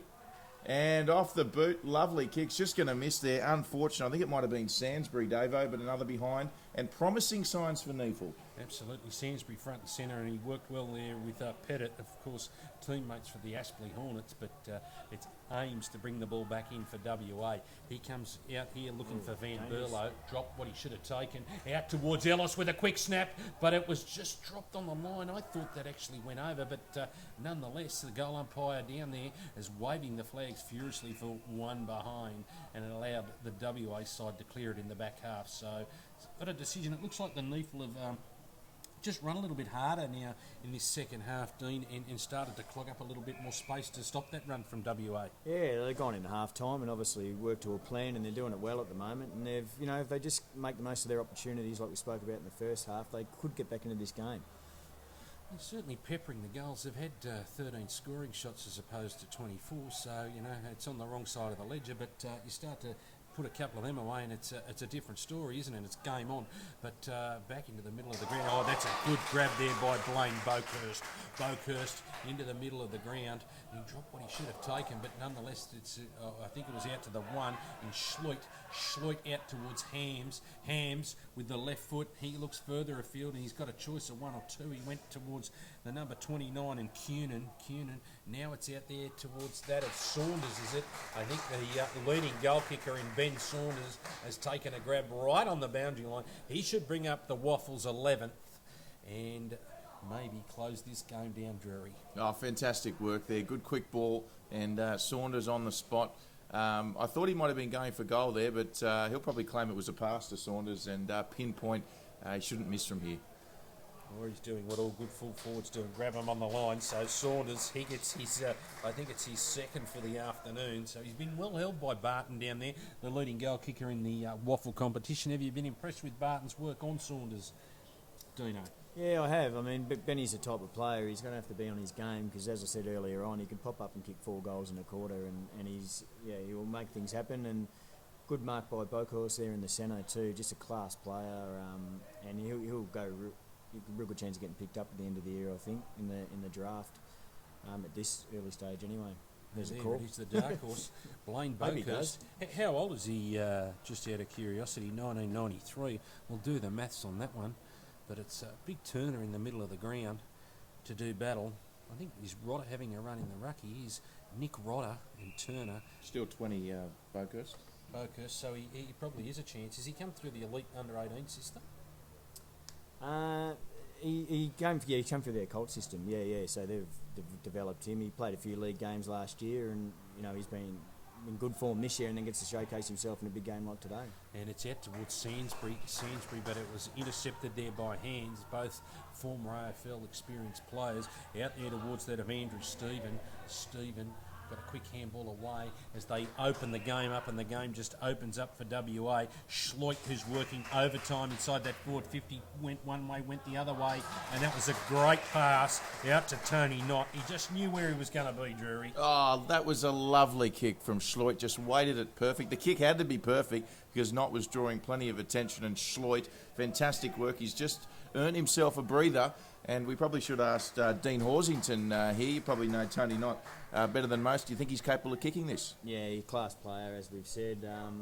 I'll wait till it hits the boot, and then I'll tell you as it's... Yeah. Nah, I reckon he'll just miss. You mozzed him. So Dean Horsington, there you have it. The football manager from Claremont. Hope you're enjoying this coverage right through Australia, of course. Brought to you through neafl.com.au. I hope the Perth viewers are enjoying the WAFL rise up the representative ranks again. Of course, much said about in the WA press, Dean, during the week of the lead up to the game. I wasn't in Perth Thursday, Friday, but it's one of those things like no one really talks about it until the week of, and then everyone's hyped up about it. So, the good thing about it is these players, and having spent the last few days with them, they love playing for their state, so they take it seriously and they enjoy it. So it's a great endorsement for the code, but there's a great mark right on cue, as you suggested. Saunders, he'll make something happen out of nothing. He's lining up for his second in the matter of minutes and possibly his third, and WA's 12th. He's about 30 metres out. You can't get much closer. Directly in front, he should nail this right over the female goal umpire's head.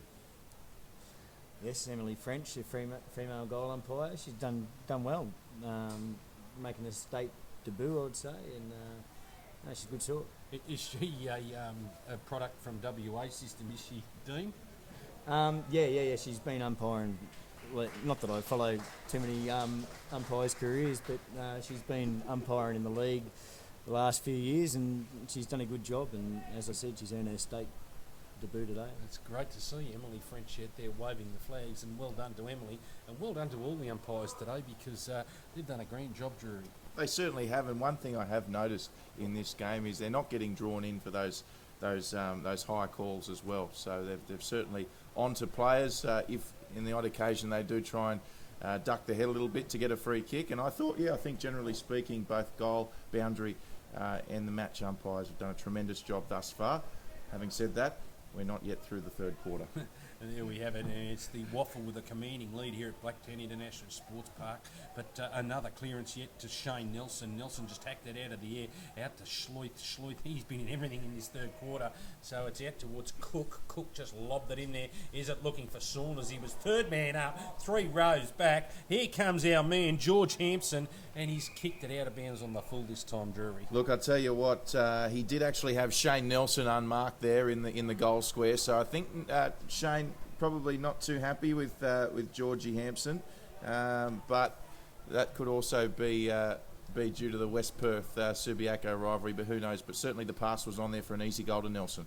And there was a 2-on-1 kick there. That was a poor option out of the back half for the NEAFL. They've really got to work to getting numbers around the contest. They've got to salvage something because they do have another representative game coming up in a few weeks' time against that of the strong Tasmanian outfit. Anyway, further afield, that was Hams. He put it across there towards the man, Jamie McNamara. McNamara into the middle of the ground as he goes there towards the number 16 in Jordan Jones. JJ gets it back to Hams. Back to Jones. Jones now at centre wing. Which way will he go? Oh, that's a good overhead mark there taken by Shane Nelson. Nelson gets a chance to put it inside the forward 50 for the WA side, and it's in there, and up they fly, and it's out, taken away by Gross. Now it's taken away by O'Dwyer. O'Dwyer can run and carry. He gets it onto the right boot, and he goes to a 3-on-1, looking down there for Sean Ellis. The littlest man had to fly and do all the hard work. Out to Blackwell. He's been class, hasn't he, out there today, out towards Cook. Yeah, Blackie, class player and loves playing for his states, and you're seeing that today. He's racking up the numbers through the middle. So Brabazon just unable to get the mark there, and he went high on Schleith afterwards, but fortunately for Brabazon, I think he was just trying to get the ball. He did get the kick prior, but as Davo alluded to earlier, Hayden Schleith starting to come into his own now. He is everywhere, and Dean Horsington touting him as one of the Sandover medal favourites for this year in the WAFL. As we see NEAFL now, he's got to go here. He took a bounce there with Shreve and he got caught. It was a great tackle there by Paul Bevan, the former Sydney Swan, and he goes back to the former Eagle in Hams. Hams, he goes back to the number 16 in Jordan Jones, and Jones finds the Perth product in Paul Bevan, formerly the Swans, who goes ironically back to Jordan Jones, and Jones will switch back to Hams. So it's been the three of them probably in the last 60 seconds as they finally get the switch on. And it goes to Talon Ames, who's been fantastic today on Cleve Hughes for the WAFL side. And now on the outer side, the WAFL side with an opportunity to kick forward. They'll probably look for Saunders here. No, he goes short, looking for McNamara. Just couldn't take the mark. And now an opportunity for NEAFL, Davo. Ellis with a poor kick there, straight down the throat of Ashton Hams, so it's coming back to where it come from. So interesting, today's best player on the ground for the WA side will be awarded the Simpson medal, so there's plenty to play for, a prestigious medal. And there's a great fly by Saunders, as you suggested, Dean Horsington. You do know your football, that's why you're the football manager at Claremont Football Club. He has made something out of nothing, and he is going for his fourth and the third for the quarter at about the 23-minute mark. Yeah, I don't know the goal umpires too well. The umpire coach just texted me and said it's Lauren French, not Emily. So I knew her last name, but good mark by Ben Saunders. That's what he can do. He can turn a game, and there's a good kick to goal, and she kicked this. And Saunders, he doesn't miss. He's red hot. I would like to look at him in the last 15 or 16 minutes. The other thing about him, of course, is his work rate. When he wasn't involved in the game, he still stayed in the game by work rate, and that's what we talk about in modern day footy. You know, for the viewers at home,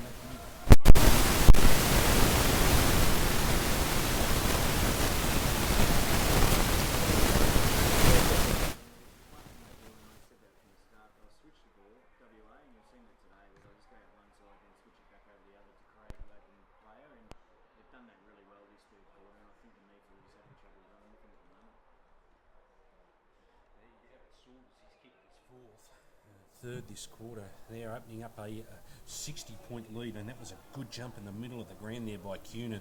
They've really on cue now. The WAFL, the NEAFL have now got to try and restrict the bleeding and just take the game on out there towards that of Serakowski. Serakowski out towards Ellis. The left footers combine out towards Rioli. Rioli with a running shot on goal is just off cue for the NEAFL. So a minor score for Rioli. Who's impressed you from the NEAFL side? If you were looking to recruit, Dean, give me a couple of the players that have taken your eye as a football manager. I think the ruckman, I think just that tall player that you mentioned, he's obviously still got some developing and he's going to be a good player. I think he's really good.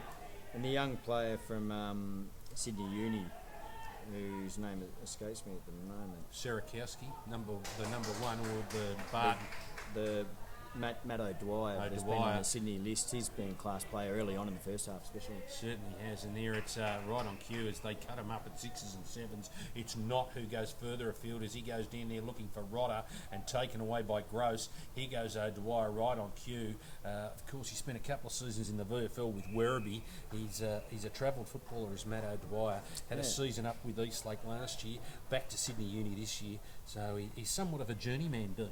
Yeah, I think he won a best and fairest at Werribee too. So he can obviously play in different styles of footy as well, in different competitions, and that's something in the WAFL we definitely look for. Bigger grounds and can run like he can.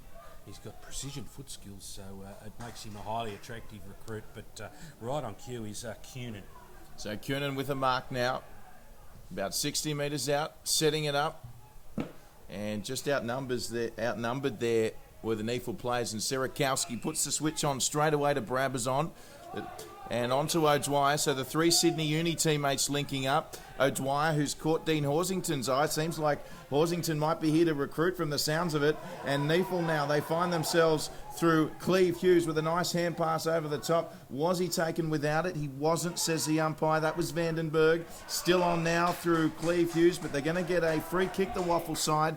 They're saying it was a throw. It was a throw from Josh Baxter, representing the Southport Sharks, as Baxter is WAFL now. The WAFL side go forward.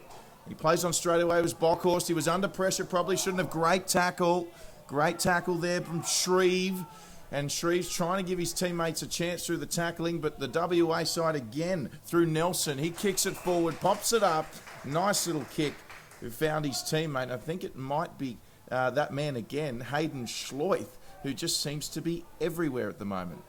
He's certainly taken over this third quarter and made it the Hayden Schleuth quarter, hasn't he? As he looks for the WAFL's 14th, 13-15-93, 4-10-34, 28 minutes gone.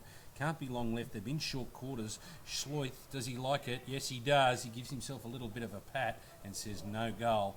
And the goal umpire just sticks out the one finger for a minor score. Lauren French all over that one, Davo. She's having a great game, isn't she? That she is. It's great to see them all involved. As I said, a big rap to the officials in green out there today. They've done an outstanding job. But sun continues to shine down here at Blacktown International Sports Park. It is the NEAFL versus the WAFL in state footy. Great to be here calling it. I'm Brett Davis, Drury Forbes, and of course the football manager from Claremont, Dean Horsington. As we follow it in as Hughes, he's had a manful battle down there all day today, but a quick handball over the top there was from Payne. It's going to be allowing a goal to the NEAFL. They get their fifth, and the goal scorer I think was number 5 in Callan Geary. So Southport boy Cal Geary. So I wasn't sure if it was 5 that got it. I think it might have been Cal Geary. No, it's not. Sorry, it was that of Chris Dunn.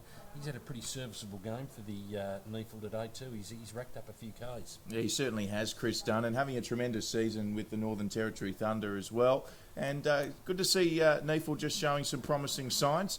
Still plenty of football to be played, and they'll certainly be looking to finish this one off strongly. They've still got over a quarter in front of them. They have. It can't be long left in this third quarter. It is the WA, a 64-point lead here at Blacktown International Sports Park as the umpire goes to bounce it down. And it is Pettit to do battle there with Cunin out towards Brabazon. O'Dwyer really caught the eye of a couple of spectators today as Brabazon and O'Dwyer. Of course, maybe that was the reason behind the blonde locks, Drury, was to get noticed by the recruiting managers. Well, I hope it's the recruiting managers and not Lauren French, Davo, that's for sure. But yes, of course, the housemates, same haircut. It's if you're going to play well enough like they are today, then why not? You just got to be able to back it up on the footy field. Here we go, Gross. He looks a little bit injured after that contest, so Gross, he just got a quick handball away and he gets it back, so his teammate did him no favours there. As we get the siren there for three-quarter time, it is the WAFL by 64 points. Dean Horsington, how did you find that quarter there from the WAFL? Yeah, I think the WAFL just showed if they can break the play open, they're really dangerous. I think NEAFL really have to shut down Hams half back. He just creates so much run and he makes good decisions with the football and opens the play right up. So I think that's an area where they have to fix in the last quarter and shut him down and put a defensive forward on him. Will go and help him, help him in this last quarter. There you have it, Ashton Hams. You're spot on there. He makes the play, doesn't he? So he's like the quarterback. He's slotted into that role. Drury, the NEAFL side there in that third quarter. What did you make of their performance there? Oh, look, once again, we did say, I think it's the same story as the previous two quarters, Davo. We saw flashes of brilliance. It's just about a consistent effort. I'd like to see them probably just control the footy a little bit more and maybe even slow it down just to mix it up, because I think WAFL just getting far too many possessions at the moment, and it just seems like NEAFL, all they're doing is counter-attacking and they're not really controlling proceedings as I'm sure as much as they'd like to. Yeah, so they've certainly got plenty to play for because they do have that upcoming game in Tasmania, so it is an opportunity. They'll probably keep the squad together.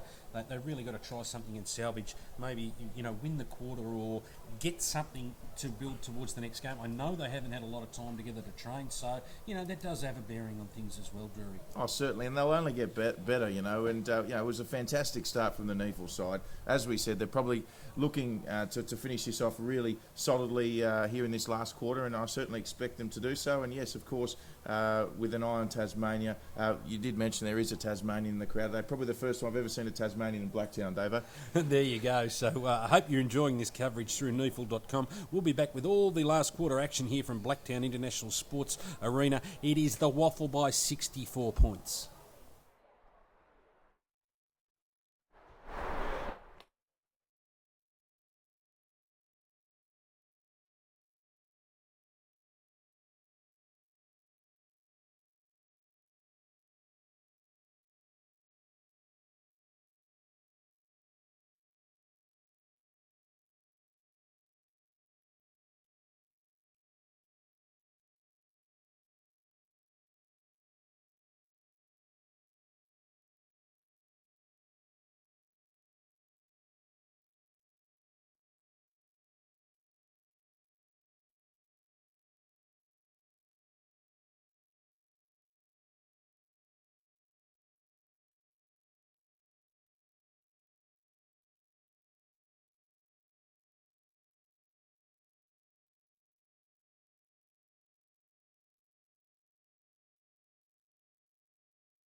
fucking just...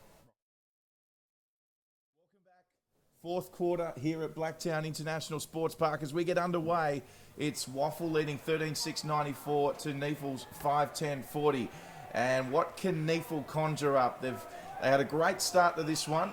They'll certainly be hoping for a positive final quarter. There's plenty of stars in this NEAFL side, Davo, and it's been a good start with the free kick. There it is, and they're looking to draw something, salvage something out of this game, heading into the next representative game against Tasmania.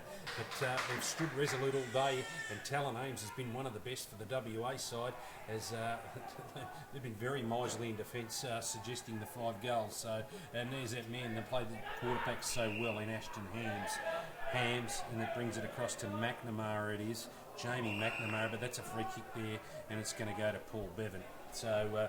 Dino, you got a text there from someone asking why they call this international. It was part of the Olympic precinct, so it was, I think it might have been a gift from the federal government to the city of Blacktown, hence its international status.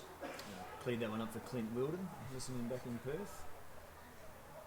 So there you have it, and that's a free kick, and it's going to go the way of the backman in Ames. Is it Talon Ames who's slow to rise after he copped a couple of knees in the back from Cleve Hughes? And soundly beaten today, Cleve Hughes, but I don't blame him at all because it's been a tough day at the office for him. Hasn't had a lot of ball supply as opposed to his counterpart in WA, Saunders, who was scintillating in that third quarter with 3 third-quarter goals and 4 for the game. Dino? Yeah, well, that's what he can do. He can kick them in a very short period. Doesn't need to get high possessions to kick them either. He makes the most of his opportunities. So back to the ground there, and it's taken away there by Brendan Lee. Lee comes further afield, just in front of the I Love Blacktown side as they come across back to Andrew Stephen. Stephen goes further afield for Davis, and it's just going to dribble over the boundary line, and it'll be a boundary line throw-in right on centre wing at the Lake Tower here at Blacktown. 2 minutes gone. It's a 64-point ball game. I think it's Ames still in the hands of the trainers. That'll be a big blow for the WA as we go further afield, and it is Chris Cunin, taken away by Rioli. Worked well there with O'Dwyer. O'Dwyer comes down there towards Sainsbury, but a big fly there from the WAFL player in, I think it was Thomas Howlett, and Howlett got up high there. How high did he go, Drury? Oh, very high, Davo. Thomas Howlett, I think it's one of the first times we've called his name this afternoon, but he certainly made an impact there as WAFL come away with it through Blackwell. Hand pass away, of course, Blackwell representing Claremont. Very good administrative setup at Claremont. We've joined today, of course, with Dean Horsington, who's providing special comments, football manager of Claremont, as we see a free kick now to O'Dwyer. Special being the operative word, Drury. Very special. Ames no good. He's coming off in the hands of the trainers. So Ames coming off in back play, as in the meantime we see Serakowski and O'Dwyer chipping it around to each other. O'Dwyer with a step inside, lovely kick, and found a teammate. And that applause you can hear in the background is for Talon Ames, who's been sensational today. One of the best for WAFL at the back there. As we mentioned, really just keeping a lid on Cleve Hughes, who threatened to be dangerous early. He kicked one of the first goals of the game, Cleve Hughes, and Talon Ames certainly instrumental at the back there, along with Ashton Hams for WAFL. As we see WAFL now, have got the turnover and then a kick forward. Ryan Davis, who's been one of their best. A lovely kick by Davis, just looking for Ben Saunders, who couldn't hang on to it. And coming across now was Klemke, but he couldn't get rid of it. And WAFL with another opportunity, although just pushed it wide. And that's going to be a minor score, and the margin now out to 55 points. So 55 points the margin here, and that was a poor handball by Klemke back into the corridor. Allowed the run of Ryan Davis to have a shot at goal, and Bevan, his teammate, was pleading with him why he didn't kick it to him. So there you have it. But that's bad news for Talon Ames. I would have thought he was right up there for the Simpson medal there, Dean. Yeah, I think so. I mean, I'm no doctor, but it doesn't look too serious. It looks like he's just got a knock in the back there, so Greg Harding can rest it easy back at Swan Districts. Greg will be a bit nervous. Tough out there, don't they, mate? They do very much. Anyway, there's a goal to the NEAFL. No, it wasn't. It was a goal to Western Australia, was it? To the number 1 in... You just want me to say the name, don't you? Don't you? Hayden Schleut. Oh, Schleuthy, he's had a fantastic game, though, it's got to be said. He's going to be another one of those contenders for the Simpson medal as well. He was instrumental in that third quarter. Obviously, we look at Hams, he's been everywhere. Cook's had a good game. Also, we look at Blackwell. I thought he's been very, very serviceable in the middle of the ground, and just the way that he sets up the stoppage is phenomenal. Yeah, good use of the footy, very smart player. And Sloyth gets high numbers, possession-wise, and kicks goals too. Very Creative, and he creates goals. So anyway, right on cue is another one in the running for the Simpson medal in Cook, and he drives it forward. Of course, a couple of goals for him, but taken away by Serakowski. He's been close to the best for the NEAFL. Over towards O'Dwyer, another one that's been tremendous for them. Gross, he's worked hard all day down there, but a poor kick now, and allows the WAFL to come back inside there, looking for that of Nick Rotter, and Rotter has taken a mark 40 metres from goal directly in front. So 61 points the margin. Can he make it 67, Drew? Well, Nick Rotter, the 19-year-old, has only played 31 games at WAFL level, but you'd have to think he should kick this. Not much of an angle. Probably we should be asking the horse for this. Nick Rotter will put it through? I think he will, yeah. He's been playing a bit in the back line. I think Bill's used him down back a fair bit this year, but he's a natural forward, and that's where he plays his best footy, and should kick this goal. So you're saying he's going to kick it? He's going to kick it. Giant size runner, and he makes it about 50. Goal umpire doesn't move. Hasn't made a liar of you this time, Dean Horsey, the football manager at the strong Claremont Football Club, the proud football club at Claremont. The last draftee from Claremont, Dino. Rowan Powell and Tom Barras, two young kids, both to the Eagles last year. So yeah, they're young up-and-coming kids and long-term footballers, I think. What about on this side of the country, the last draftee from the Claremont Footy Club? Over this side, yeah. Well, I mean, I'll just look down and see Tommy Derricks, who's with me. We love him playing with us at the moment. But Tom Mitchell, kid a couple of years ago. Record high during the week since champion data statistics come in. Tommy Mitchell, 64 possessions against Eastlake last week for the Sydney Swans reserve. So game high, or not a game high, record 64 times he touched the footy. So there you go. Yeah, one for all the statisticians out there and the ones that love their statistics. Unbelievable game. So back to the middle of the ground, and it is Turner. We've spoken about him, plenty of upside. It's out to Shreve, he went without it. And the number 7, Brendan Lee, I've been impressed with his game as well. Out towards that of Manning. He started well, Manning. He got things right off on a good foot. Out there towards Kuhn, and he got a quick handball away. And it's out there by Bevan, and Bevan takes the mark. Right on the plane at 50 here at Blacktown. Yeah, Paul Bevan, an experienced campaigner, former Sydney Swan, and approaching his 100th WAFL game this season, Paul Bevan. Strikes it well, and just offline, out of bounds on the full, in fact. I've got a question for you, Dean. I take a great deal of interest in someone like Paul Bevan because obviously played in a premiership side. Why does he not get a second chance after being out of a very good system in the Sydney Swans? Yeah, I'm not too sure. I was talking to his football manager who's over on this trip actually, Brendan Kay's talking about him, and quality guy, and I don't know if they were just going for a bit younger youth policy at AFL clubs, but quality player in the WAFL and could still play on a role on the list somewhere in the country, I'm sure. Given the expanded competition with the 2 extra AFL clubs, I would have thought there would have been a room for mature age players. The clubs are showing a trend towards drafting as we follow that one through Rioli, but as they have done all day, it's through Jordan Jones. They cleared through the back half there and just tried to go off the ground, but it's out there towards Ellis, out towards Brabazon. He's been busy all day as Ryan Brabazon. He puts that one up in the air and it's going to go out of bounds on the boundary line. But it's an interesting one, these delisted players that come out of an AFL system that you think, or we think when we watch the game, that they're probably worthy of a second chance. Yeah, no doubt. I mean, clubs these days, though, they go for long-term footballers, don't they, and go for the younger guys, and I'm sure that's what they've done and overlooked him. And there you have it. It's 67 points the margin here at Blacktown. What have NEAFL got to do to salvage something out of this, Drury? Well, I think they've just got to just hold the footy and really just control the tempo of the game. Certainly be harder at the footy and tackle a lot harder. And just be accountable. I think they probably need to just go back to man-on-man footy. Man-on-man footy, there you have it. And they go into attack, and they've been pretty much man-on-man all day, but they've just been a little bit better. The men from WA, they've come across the Nullarbor with that big black swan, and worn it proudly they have. And it's out towards Cook in the middle of the ground. He sold a little bit of a foot candy in the middle. He jinked one way, went the other way, and that's play on. It should have been play on. Should have been play on. I think it's our man, the number 6, is it? And he's given a 50. That's tough. That was tough. I think it is our man, Georgie.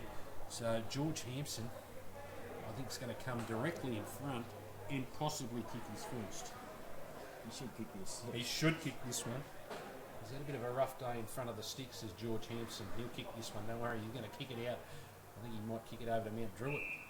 No, he just pops it into the back of the net. So that's his first. And caps off what's been a good afternoon for George Hampson, the number 6 from WA. So I thought he was lucky to get the free kick and the 50. So as the number 9 in Blaine Boakhurst comes from a well-earned rest on the ground, replaced by another runner in the number 1. Take it away, Drury. Hayden Schloith.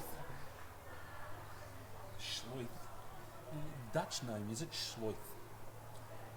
It sounds. I'm not too sure where he's Yeah. from, but it sounds very Dutch. Dutch. Well, it's probably one of the longest names you'll ever see. 9 letters with 1 syllable, David. That's very good grammar. That's a very good schooling there, Drury. So back to the middle of the ground, as we have a bit of a play on words here at Blacktown International Sports Park. Out towards the number 7 in Brendan Lee. He's been prolific today as the number 7. Out the back there as they feed it out through Klemke. Klemke comes out towards O'Dwyer. O'Dwyer by hand. He goes further afield to Grayson. Grayson comes up the centre wing looking for the run of Brabazon. He took it on the fly, now goes onto the left foot, does Ryan. Brabazon looking for Hughes and just went without it. Did the number 21 in Baxter and allowed the WAFL to clear it as they come further afield, and it gets punched away. It's a 3-on-1 now, and which way will it go? And that's a great tackle out there from the WA side, and it is a throwing or dropping the ball decision, and they come in towards there at Blackwell, another one of the star performers for WA. Blackwell goes into the middle of the ground looking for Not. So Not, another impressive performer for the WAFL side today. Not goes short. Just avoided the touch. Plays on straight away. WAFL going long. Oh boy, there was a calamity of bodies falling over, but fortuitously was Ryan Davis from Swan Districts who put it straight through for yet another goal for the WAFL. In fact, it's their 17th, and the margin now out to 79 points. Dino, the red eye back tonight for the WAFL side, is it?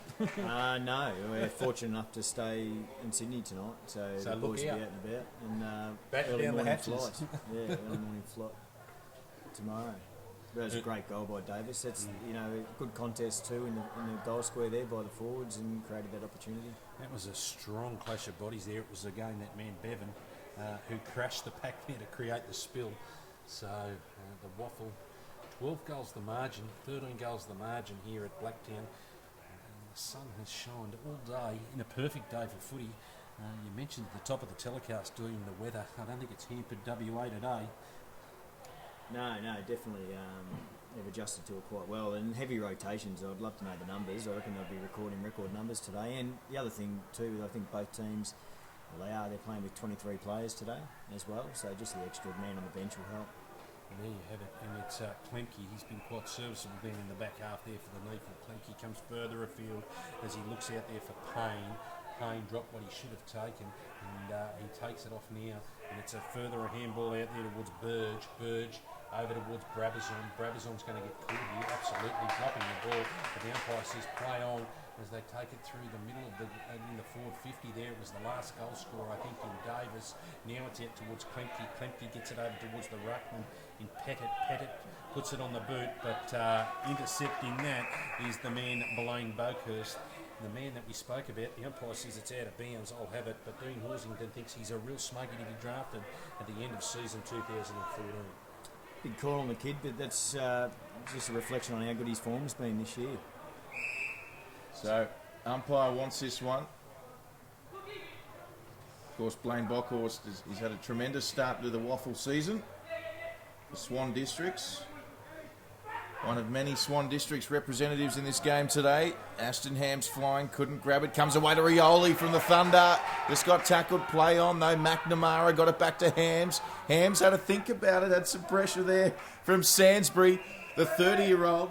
And it's now back just as a settler with the WAFL defence. And a nice kick forward to Jordan Jones. Jordan Jones looks to play on with the hand passes. There is some pressure from NEAFL, but McNamara goes nicely to Blackwell, the Claremont product. You can see a big grin on the horse's face. The WAFL team coming forward now, but it's going to be cleaned up nicely by NEAFL, and they should be able to clear this with some space with Ellis. Ellis with the hand pass away, and an opportunity now for NEAFL. Derrick's in the middle of the ground. Haven't called him much today. Derrick's would have expected a little bit more output. It's out towards Dunn. He's been one of the better performers for the NEAFL as they come further afield now, and it's out towards Payne. Payne got a quick handball away there. I think it was Barton. Was it running on? No, it wasn't. It was the 22 in Derrick's. Derrick's again crashed over the footy with a poor entry inside the forward 50. Allowed it to be cleaned up there by Thomas Howlett. Howlett now brings it out to the side towards Jay Van Berlo. Van Berlo out towards Blackwell onto the run of Hampson. The number 6, our man George. George he's had a bad day with the boots today is George Hampson. And it's taken away there through the forward 50, and what's the umpire says it's a trip, so it's going to be a free kick down there to Gavin Gross, I think. Yes, it is. Or is it a free kick to Saunders? No.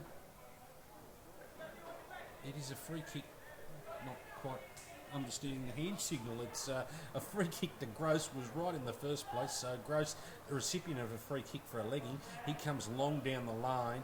Looking Shreve will have to fly here. Luke Shreve got up there, created the contest only as far as Jordan Jones for the WAFL, and it's out to Manning. Another one of the red-booted Manning goes down to the man on cue. We've spoken about, but a good punch away there by Todd Grayson, but it's still kept alive.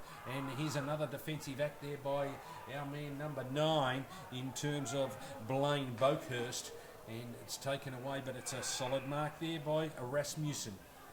Rasmussen goes inside to his teammates. The WAFL side still threatening here as we see NEAFL really trying to press back. So decides to go long. Hampson's there for the crumbs. Saunders goes up. Tried to get a high tackle there. Not paid, and rightly so, and here come NEAFL away. It went through the hands, through Matty Payne was there as well, and now they've finally eventually got it out to Vandenberg, the Ainsley product. He goes forward. They've got some space here. No one in the forward 50 for NEAFL, as we see Ellis running into some space there, but it's just going to go back to Serakowski just to settle it. More numbers pushing forward. Brabazon going forward, and Sainsbury's the furthest option. It's going to be up to Eilert to pump it forward. He does look for that man in Sainsbury, and a great mark and a good opportunity now for NEAFL to kick their 6th goal. Eddie Sainsbury, just the body work there as he drew the defender to the contest, then he just at the last second pushed off and was able to take a mark.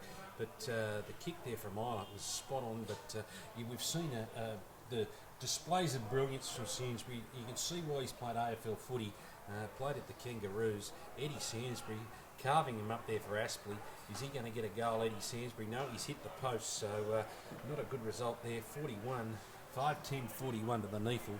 17-17, 1-19. Very impressive display across the board from the WAFL today. Dean Horsington, the football manager from Claremont. Yeah, great effort. Just in his run up there, he didn't look too fluent there, Sainsbury. But the WAFL boys just controlled the footy when they've had to and thought through it. You know, been very smart. So it's that man O'Dwyer who's really caught your eye today. O'Dwyer with a good kick there to a 2-on-1, and it went out there towards Baxter. See, they created a 2-on-1 there and allowed him a shot on goal, but unfortunately it wasn't good enough. But nonetheless, it was the right option from O'Dwyer they're doing. Yeah, right option, just to get it in there nice and fast and try and create something, make the most of their opportunities, and that's what we said they needed to do today.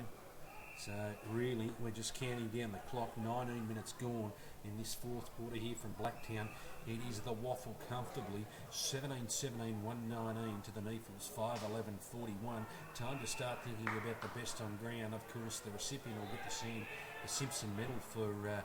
that's a poor kick from Vandenberg in the middle of the green. I think it went out towards Jones. Was it Jordan Jones? Got up in the air was the number 50 Turner. A real story about that one. And it's out there towards Dodd. Dodd tried to get it in, but Turner and Vandenberg there fighting it out. So it's out there towards that of, I think it's Burge out there. No, it's Grayson. Yeah, it was Grayson, but the umpire says, I'll have it. So it'll be a boundary line throw in. 40 metres from the NEAFL goal. Can't be too long left in this last quarter. Boundary line throw in. 40 metres from the NEAFL goal. The two big men go at it. Turner puts it to the ground, but taken away on cue. It was taken away there by Nelson. He's done a lot of heavy work today. Is that a behind? It is. So they press further ahead. Do the WAFL. Dino. Yeah, just missed that one there. Davis, nice and close. Probably just rushed it a little bit, but he's been a good player and played a good forward role. He's been playing through the midfield at Swan District, so different role for him today. And at state level, I've noticed that's what happens. A lot of these players aren't playing in their natural positions. A lot spend more time in the midfield, but they've got so much talent there today that they're rotating through various positions. And they look equally comfortable in the positions that they are been adapting to, Dean. So that'd be a real plus going forward for their coaches looking towards the back half of the season after this bye. Yeah, you're right. I think that's modern day football these days. You've got to be able to play in a variety of positions, and they've done that today. The backs have been terrific too. Like, we don't give them a lot of credit because they don't get high numbers through the midfield, but they've been outstanding today, I thought, the WA backs. Well, Talon Ames, he can really take a bow today, so he's been fantastic. And it is Serakowski. He's got a lot of loose ball, but he's got a lot of the footy. It's out towards the 33 in Mills. Mills comes out to O'Dwyer, so sharing around now out towards Ellis. The kick was a little bit too late in getting to Ellis as they run right on cue. I think it's Jones runs it away there, and he's going to look for our man, and it is George Hampson, the number 6. He gets one, 49 metres out. Can he make it his second? He's probably kicked about 2. Oh, he's gone for the short one. He's lost a bit of confidence in front of goal there, Dean. He needed to go the first option quicker, I think. He just waited and then went, and it was too late. Out towards Geary. Geary got it off the big fella. So Geary goes further afield, goes across field as they come in looking for Sainsbury, who's created space in front of Hams. Umpire says play on, you moved off your line. Out towards Brabazon. Ryan Brabazon from the Sydney University, of course, well represented out here today. Drury, the Sydney University club. Yeah, they certainly are. As Brabazon, he goes inside to Vandenberg. Vandenberg just looking for the one-on-one there.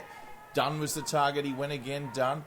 Under all sorts of pressure, though, and a nice hand pass from Brandon Lee as the WAFL side. Can they make them pay? Here's Nelson, another one who's been impressive for them. A lovely switch onto this commentary side, looking for Thomas Howlett, although it was intercepted by Benny Saunders from South Fremantle, who drives it forward. Bockhorst, I'll tell you what, he went for the Jeremy Howe, but he didn't need to because he's kicked the goal, and the WAFL side march away with their 18th goal.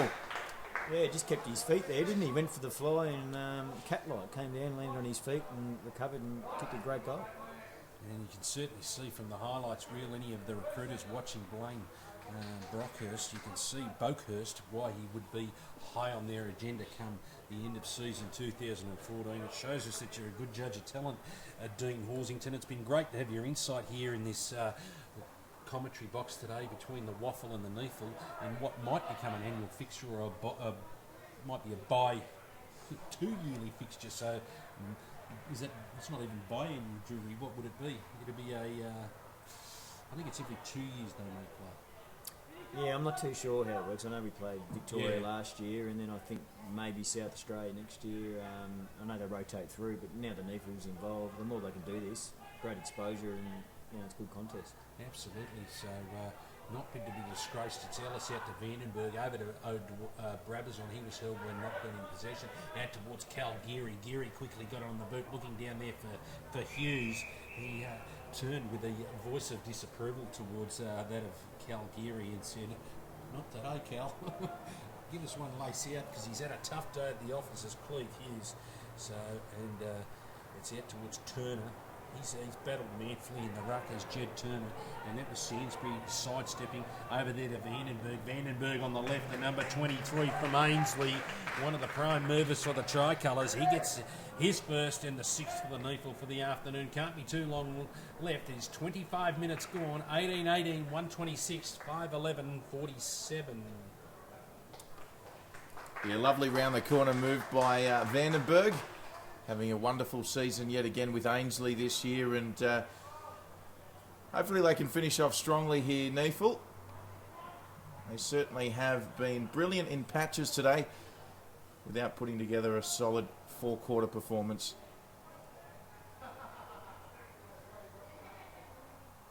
As we said, glorious conditions here in Sydney's West in Blacktown, and Dean coming from across the Nullarbor. How have you found the facilities here at Blacktown this afternoon? Yeah, I made comment before, if WAFL grounds could have this type of setup, it'd be fantastic. I think it's perfect facilities for a WAFL club, and very, very good as far as what I've seen so far. Certainly, there you have it. So, we are blessed, and we do take it for granted sometimes, some of the grounds we do get on this part of the country. So, back to the footy here. It's Vandenberg, the last goal scorer for the NEAFL. He was out-hustled there by Rasmussen, play on words. I'll get corrected by the grammar teacher sitting next to me, of course, Drury Forbes. Hope you're enjoying the coverage through NEAFL.com on a weekly basis. We're streaming up to 3 games alive per week, so that's certainly a big change in the NEAFL competition, Drury. Yeah, it certainly is. Oh, look, it's fantastic to be able to broadcast not only the NEAFL week to week, but even the best of the NEAFL and the best of the WAFL. And I think certainly, it's always interesting to see and compare the different state leagues and certainly the different footy styles as well. See, Georgie Hampson, he's finally kicked straight. He's got his second goal. They've both probably come a few metres out from goal, but another goal to the Western Australian representative side. Certainly, I've liked his effort, and just he makes something out of nothing. That's what I really like, and that's a special sort of player that can just make something out of nothing. He just bobs up, and he's Johnny on the spot half the time there, Dean. Yeah, he does. Yeah, he gets in the right position most of the time. He reads a play very well, and good to see Tony not fly for those. It just, not necessarily going to mark every single one of them, but just to create that contest, loose ball, forwards pick it up, and then great use of the footy there creates a goal. So, yeah, that's right. You don't necessarily have to take the mark these days, and you leave the work to that of the smaller guys, and it's just creating that contest to create doubt in the mind. So the modern day, and like you said earlier, you alluded to, it's just a running game these days, isn't it? There's no set positions. It's really 18 midfielders on the ground at all times. It is, yeah. You've got to be flexible and play in different positions. So, I'm interested to see who they give the Sandover the Simpson to today, because there's been some good players for WA, and the backs have been solid all day and done a great job. We'll put you on the spot again. Give us your tip. I reckon Hams has just been consistent all day. I think he's been fantastic and created a lot of the run from half back, and I think Ames would have been in the mix as well until he hurt himself, but wouldn't surprise me if a back popped up and got it today. It'd be good judgment, I think, but especially the midfielders have been good today, like Blackwell's been fantastic. Boakhorse has chipped in where he need be. So, a number of those guys could win it today. For you, Drury Forbes? Oh, look, definitely Hams has been up there. I've really liked Hayden Schleut's effort today. I thought he's been fantastic, as well as Ryan Davis. I know Ryan Davis missed that easy shot for goal earlier in this quarter, but I just think he's provided plenty of run and second efforts. I think McNamara has been a bit of an unsung hero for them today, as has Shane Nelson. And, of course, up forward, Saunders has also done his job for them as well. There you have it from our panel of experts. As the WAFL, the clock is counting down, 28 minutes gone as they share it around, and it is Thomas Howlett goes in towards the run there of Cook. He's been another solid contributor today, so it's a tough job, and there's the siren. It is the WAFL comprehensive winners here at Blacktown International Sports Park. It is 19-18, 132 to the NEAFL 6-11-47. Comprehensive victory, as I said, towards the WAFL in this annual or biannual representative fixture. The first time these two conferences have met. So how did you see it playing out, Dean? I must admit, the scoreline probably not a true indication how the game went. Sometimes that happens in footy, but I was impressed by the NEAFL. I thought they ran hard and they created opportunities. Probably just used to the footy. They didn't lower their eyes at times and probably didn't have good forward entry inside their 50, which made it hard for their forwards today. But I think they've got a lot to build on, and the opportunity to play in a state game in 3 weeks' time against Tasmania too. It's a great system, and they'll be better off for that. And I think they, not knowing the Tasmanian team, I think they'll be in a good show to win that. So there you have it from our expert. I really enjoyed your insight today. The football manager from Claremont, Dean Horsington, and his tip is Ashton Hams. The WAFL today, Drury. How did you see their effort across here on foreign soil? Oh, look, tremendous performance from the WAFL team. Having said that, I think in the end, now the match is over. I agree with Dean in the scoreboard. Probably isn't a true reflection of NEAFL's performance. I think NEAFL just really weren't executing at the end. It was a lot of the time just the last kick, or maybe just dropping that last mark. But certainly the WAFL side all round, certainly a very solid defence, and Big Saunders up front kicked a few goals from as well. So very impressed by the WA side. So there you have it from Blacktown International Sports Park. It is the WAFL 19-18-132 to the NEAFL 6-11-47. I hope you've enjoyed the coverage today. Big thank you to Dean Horsington. Great to work with you again, Drury Forbes. And I'm Brett Davis. Again, you can see us at the footy week in, week out. We'll see you next time through neafl.com.au.